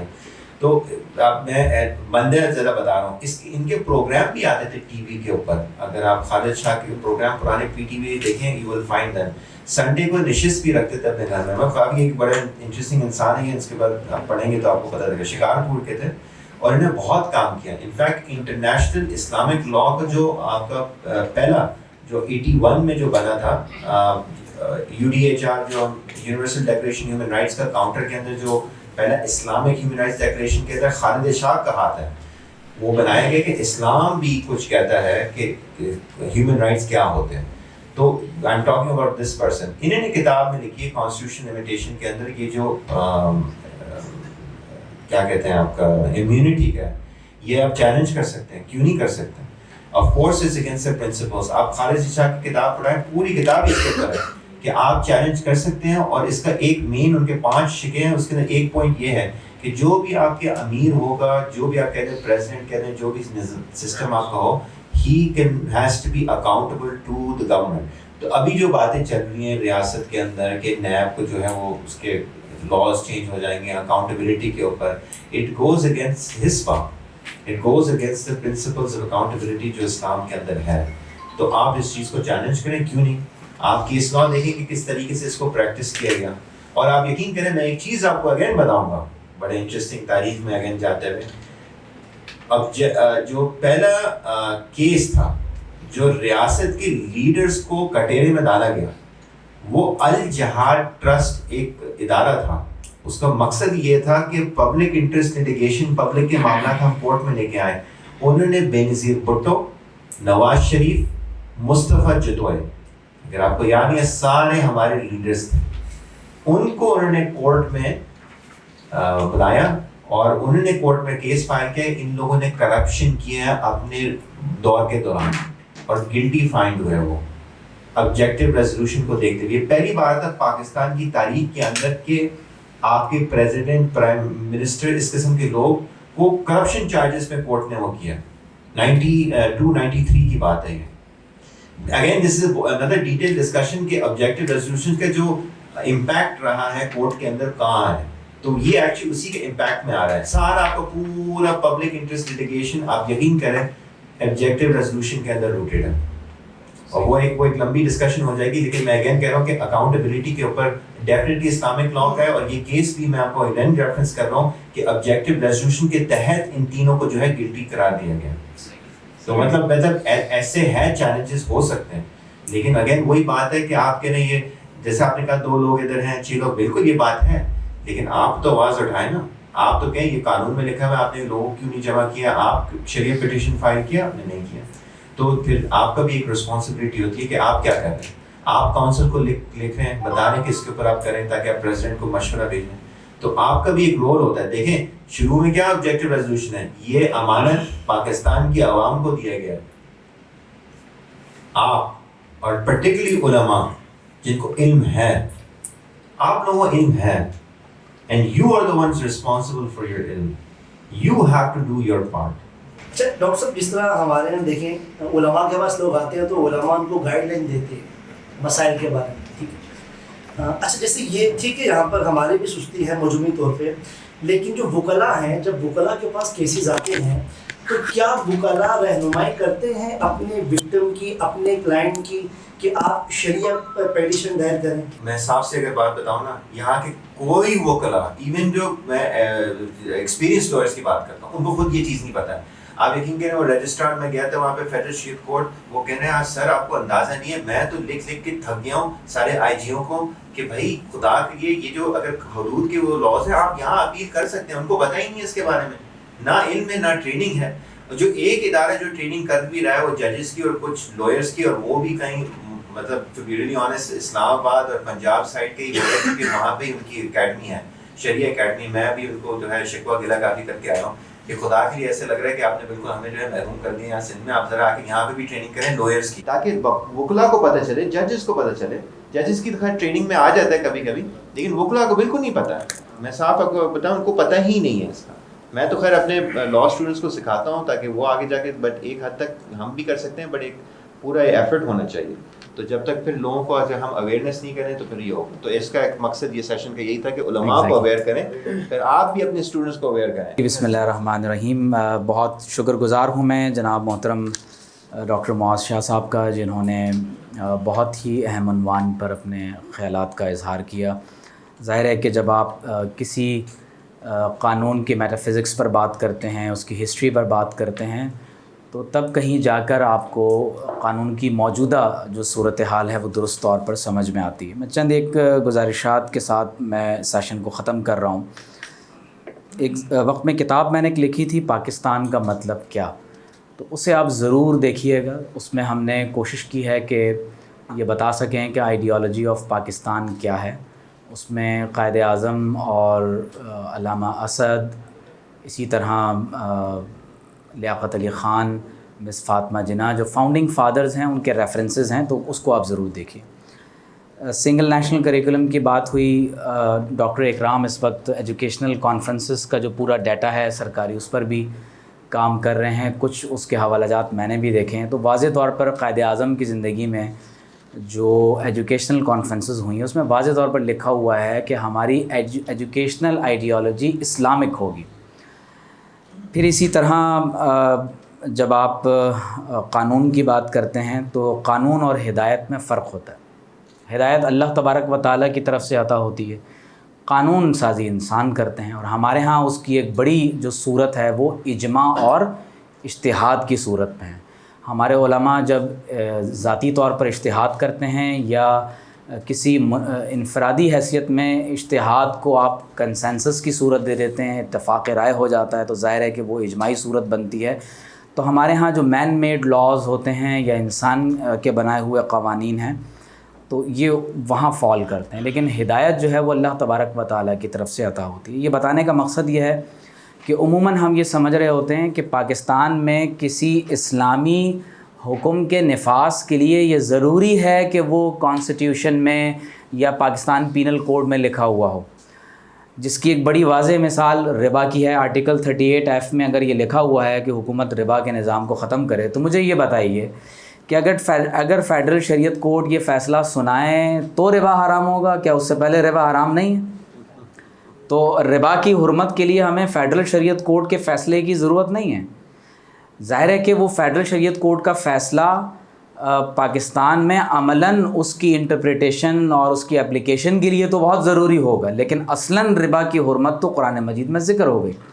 لیکن افسوس کی بات یہ ہے کہ ہم اپنی بدعملیوں کا بعض اوقات جو ملبہ ہے وہ دوسروں پر ڈالتے ہیں. مجھے بتائیں پاکستان میں بشمول مذہبی جو رجحان کے لوگ ہیں، ہم یہاں کتنے لوگ بیٹھے ہوئے ہیں، آپ دیکھنا شروع کریں کہ کتنے لوگ ہیں جو کنونشنل بینکس کے ساتھ انگیج ہو کر اس وقت براہ راست سود اور ربا کا لین دین کر رہے ہیں. تو ظاہر ہے کہ ربا کی حرمت کے لیے ہمیں عملاً جو ہے وہ اس کی طرف ہمیں آگے بڑھنا ہوگا کہ ہم اپنے عمل سے ثابت کریں کہ ہم دین پر کاربند ہیں. کاؤنسل آف اسلامک آئیڈیالوجی کا ذکر ہوا، اس پر ڈاکٹر اکرام کا ہم نے بالکل ابتدا میں ایک بہت ڈیٹیلڈ لیکچر ہم نے رکھا ہے، جس میں قانون سازی کی تاریخ اور اس میں خصوصاً جو کاؤنسل کا اس میں ایک کردار ہے اس پر ہم بہت تفصیلی بات کر چکے ہیں. میں یہ گزارش کروں گا کہ کاؤنسل کی ویب سائٹ کو آپ ضرور وزٹ کریں، جہاں تمام رپورٹس موجود ہیں جو ریکمنڈیشنز کی صورت میں جاتی ہیں، اور کچھ ابتدائی کتابیں ایسی لکھی گئی ہیں جو کاؤنسل کے تعارف اور اس کی تاریخ پر ہیں. تو یہ پوری جو ہسٹری ہے قانون کی وہ آپ کو بہت تفصیل کے ساتھ وہاں آپ کو مل سکتی ہے تحریری صورت میں، تو اس کو آپ ضرور دیکھیں. ایک یہ بات ہمارے سامنے آئی کہ مدارس میں ہمارے ہاں ابھی تک قانون جو لا آف دا لینڈ ہے وہ پڑھایا نہیں جاتا. ہم اپنا حدود و تعزیرات کا نظام بھی پڑھ رہے ہیں، ہم اور دیگر چیزوں کو بھی دیکھ رہے ہیں، لیکن ہم نے ابھی تک یہ کوشش نہیں کی کہ ہم کانسٹیٹیوشن کو، مسلم فیملی لاز کو، پاکستان پینل کوڈ یا جو بھی متعلقہ ہمارے قوانین ہیں، ہم نے ان کو کبھی پڑھنے کی زحمت نہیں کی. تو ہونا یہ چاہیے کہ ہمارے جو مدارس کا نصاب ہے اس میں ایک تبدیلی ہو اور باقاعدہ اس قانون کو ہمارے نصاب میں شامل کیا جائے، تاکہ علماء کو باقاعدہ یہ بات معلوم ہو کہ پاکستان کا موجودہ قانون کیا ہے اور اس میں کیا تبدیلیاں ہو رہی ہیں. پھر ہماری ایک بڑی کمی یہ ہے کہ ہم چیزوں کو روڈوں پر طے کرنے کی کوشش کرتے ہیں، پتھراؤ کرتے ہیں، لیکن ہم اس کی قانونی جو پیروی ہے وہ نہیں کرتے، جس میں بہت سارے قوانین سے متعلقہ کیسز کو ابھی ڈسکس کیا گیا. تو ہم نے عدالت کے اندر آ کر جو ذرائع ہمارے پاس کاؤنسل کی صورت میں، فیڈرل شریعت کورٹ ہے یا سپریم کورٹ کا جو اپیلیٹ جو شریعہ بینچ ہے، ہم کسی بھی طریقے سے درست جگہ پر جا کر اپنی آواز اٹھانے کے لیے تیار نہیں ہوتے، اور نہ ہی ہم قانونی طور پر اس کو درست طور پر فالو کرتے ہیں. تو اگر درست طور پر چیزوں کو فالو کیا جائے تو یقینی طور پر آپ دوسرے لوگوں کو بھی ایک ٹف ٹائم اس میں دے سکتے ہیں. اس میں ایک اور بات یہ پیش نظر رہے کہ جب ہم اصول فقہ کے تناظر میں قانون سازی کی بات کرتے ہیں تو اس میں یہ بات ہمیشہ پیش نظر رہے کہ حاکم حقیقی اللہ تبارک و تعالی، اور حکم ہمیں اللہ کی جناب سے ملتا ہے. ان الحکم الا للہ، احکم الحاکمین اللہ تبارک و تعالی کی ذات اقدس. ہم کیا ہیں؟ ہم محکوم ہیں، اور پروردگار عالم ہمیں جس چیز کے ساتھ حکم دے رہا ہوتا ہے ظاہر ہے وہ محکوم بھی کی صورت میں ہمارے سامنے ہوتا ہے. تو جہاں ہم پاکستانی قوانین کی بات کر رہے ہیں تو ہمیں اسلامک لیجسلیشن سائنس میں ہمیں یہ دیکھنے کی ضرورت ہے کہ جب ہم حکم، حاکم، محکوم بھی اور محکوم کی بحث کو ہم دیکھتے ہیں تو ہماری اپنی لمیٹیشنز کیا ہیں. کہیں ایسا نہ ہو کہ ہم اجتہاد کرتے کرتے ہم مجتہد فی ان چیزوں کو بھی بنا ڈالیں کہ جن میں قرآن و سنت کی صریح جو اس کے منصوص ہیں وہ احکامات ہمارے لیے موجود ہیں. یہ دو چیزیں میں اپنے ساتھ لایا تھا، اس پہ بہت زیادہ بات کی ضرورت ہے. میرا خیال ہے کہ ہمیں ایک سیشن شاید اور کرنا پڑے گا. یہ دو چیزیں تو آپ کو میں یہ اردو میں اس لیے لایا ہوں تاکہ ہمارے اہل علم کو بھی پڑھنے میں اس میں آسانی رہے. ایک کانسٹیٹیوشن آف پاکستان ہے اور ایک پاکستان پینل کوڈ ہے جو مجموعہ تعزیرات پاکستان ہے. یہ آپ کے پاس نہیں ہے تو آپ خرید لیں، اس کو ڈاؤن لوڈ کر لیں. کانسٹیٹیوشن میں بہت ساری شقیں ہیں، ہم چاہیں گے کہ اس پر تفصیلی جو ہے وہ بعد میں کوئی الگ اس پہ ہم سیشن الگ رکھ لیں. اس میں مثال کے طور پر میں صرف جلدی اگر چند شقوں کے نمبرز آپ کو بتا دوں وہ آپ ضرور دیکھیے گا. پریامبل کا ذکر ہوا جس میں یہ ذکر ہے کہ حاکمیت اعلیٰ اللہ تبارک و تعالیٰ اس کا مالک ہے. ظاہر ہے صرف پاکستان کا مطلب لا الہ الا اللہ نہیں ہے، بلکہ پوری کائنات کا مطلب لا الہ الا اللہ محمد رسول اللہ صلی اللہ علیہ وسلم. اس لیے آئین میں لکھا ہوا ہے کہ sovereignty over the entire universe belongs to Almighty Allah alone.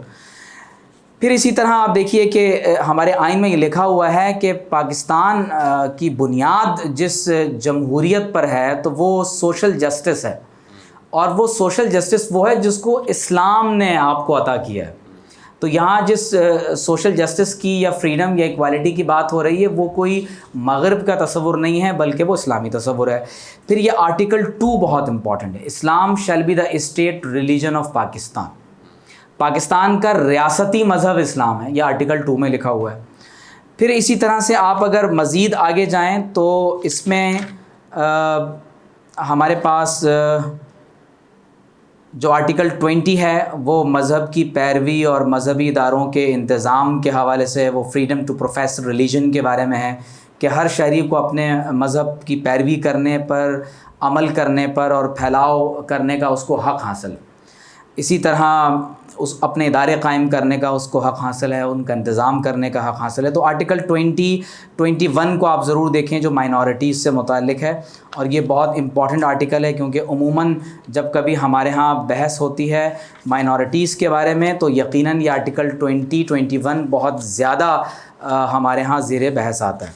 پھر اسی طرح یہ article 31 Islamic way of life, یہ بہت امپورٹنٹ ہے، اس کو آپ نے ضرور اسٹڈی کرنا ہے. آرٹیکل 31 جس میں واضح طور پر لکھا ہوا ہے کہ ریاست قرآن اور اسلامیات کی تعلیمات عوام کو فراہم کرے گی اور ایسی سہولیات مہیا کرے گی جس کے نتیجے میں پاکستانی مسلمان شہری اسلام کے مطابق اپنی زندگی بسر کرتے ہیں. آرٹیکل 21 کے اندر آپ نے اور دیگر آرٹیکلز میں بھی جو بیسک رائٹس کی بات کرتے ہیں وہاں مائنورٹیز کے حقوق کی بات کر دی گئی. آرٹیکل 38F میں لکھا ہے کہ ربا کو جتنا جلدی ممکن ہو ختم کیا جائے. آرٹیکل 40 بہت امپورٹنٹ ہے جس میں لکھا ہے کہ اسلامی اتحاد کی بنیاد پر پاکستان مسلم ممالک کے درمیان برادرانہ تعلقات کو برقرار رکھے گا اور مضبوط بنائے گا. ٹھیک ہے. پھر اسی طرح جو آرٹیکل 41 ہے اس میں لکھا ہے کہ ہمارا جو پریزیڈنٹ ہے وہ مسلمان ہوگا. پھر مزید آپ آگے چلیں تو یہ آرٹیکل ہمارا جو 51 ہے اس میں آپ دیکھیں گے کہ غیر مسلموں کے لیے بھی جو پارلیمنٹ میں نشستیں ہیں ان کا ذکر ہے. مزید آپ آگے اس میں بڑھیں تو یہ خاص طور پر جو آرٹیکل 62-63 ہے یہ بہت اس کا ایک زمانے میں شورا ہوا تھا کہ بھائی یہ صادق اور امین نہیں ہے، تو وہ شخص جو اچھے کردار کا حامل نہیں ہے، اسلامی تعلیمات کا اسے علم ہی نہیں ہے، تو ظاہر ہے کہ وہ ڈسکوالیفائی ہو سکتا ہے، یا جو نظریہ پاکستان کی مخالفت کرتا ہے وہ ڈسکوالیفائی ہو سکتا ہے. ابھی جو بات ہمارے سامنے آئی کہ ہم قانون کو فالو نہیں کر رہے، تو اگر ہمیں یہ چیزیں معلوم ہوں کہ جو لوگ نظریہ پاکستان کی مخالفت کر رہے ہیں تو وہ ڈسکوالیفائی ہو سکتے ہیں، تو ان چیزوں کو، ان کی ممبرشپ کو جو ہے وہ باقاعدہ یا ان کی رکنیت کو جو ہے وہ چیلنج کیا جا سکتا ہے. پھر اسی طرح آپ دیکھیے کہ جو آرٹیکل وفاقی شرعی عدالت سے متعلق جو ہمارے پاس آرٹیکل ہے وہ 203 ہے، جو فیڈرل شریعت کوڈ سے متعلق آپ کو قوانین بتا رہا ہے وہ آرٹیکل 203 ہے.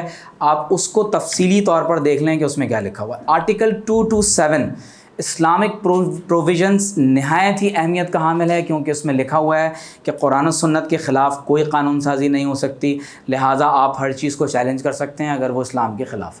اچھا، آرٹیکل 228 میں کاؤنسل آف اسلامک آئیڈیالوجی کی تفصیلات ہیں، اس کو آپ ضرور پڑھ لیں تاکہ آپ کو پتہ ہو کہ اس میں کیا کچھ جو ہے وہ لکھا ہوا ہے. جی، سب سے اہم ترین آرٹیکل جس کو عموماً ہمارے ہاں ڈسکس کیا جاتا ہے وہ آرٹیکل 260 ہے، اس میں ڈیفینیشنز لکھی ہوئی ہیں.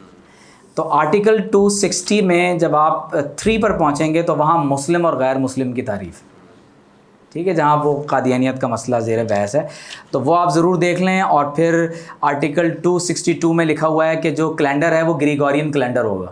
آپ اس کو چیلنج کر سکتے ہیں کہ بھائی یہ پاکستان بن گیا تو اب ہم گریگورین کیلنڈر کو کیوں فالو کریں, ہمیں اسلامک کیلنڈر کو فالو کرنا چاہیے, تو ہم سینٹ گریگوری کے کیلنڈر کو کیوں فالو کر رہے ہیں. اسی طرح آپ اگر مزید آگے جائیں تو یہ 3rd شیڈیول اوتھس آف آفس, یہاں پر صدر پاکستان سے لے کر وزیر اعظم اور سب لوگوں کے حلف نامے لکھے ہوئے ہیں. اس میں لکھا ہوا ہوتا ہے کہ میں آپ صلی اللہ علیہ وسلم کی نبوت پر بطور خاتم النبیین ایمان لاتا ہوں اور میں نظریہ پاکستان کو قائم رکھنے کی کوشش کروں گا.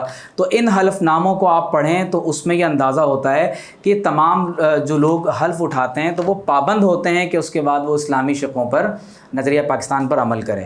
اس میں بہت تفصیلات ہیں, اس پر ہم نہیں جا رہے. پاکستان پینل کوڈ تو یہ پورا ایک الگ عنوان ہے جرائم اور سزاؤں کے بارے میں, لیکن جو مذہب سے متعلق, توہین سے متعلق قوانین ہیں وہ چیپٹر 15 ہے, آرٹیکل 295.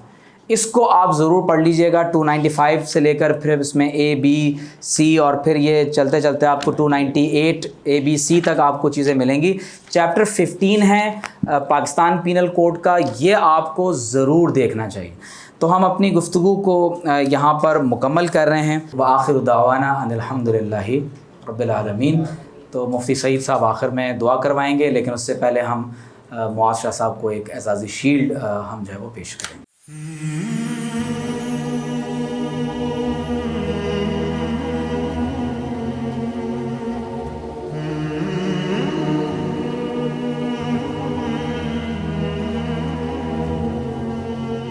اللهم صل على سيدنا مولانا محمد معدن الجود والكرم وآله وأصحابه وبارك وسلم.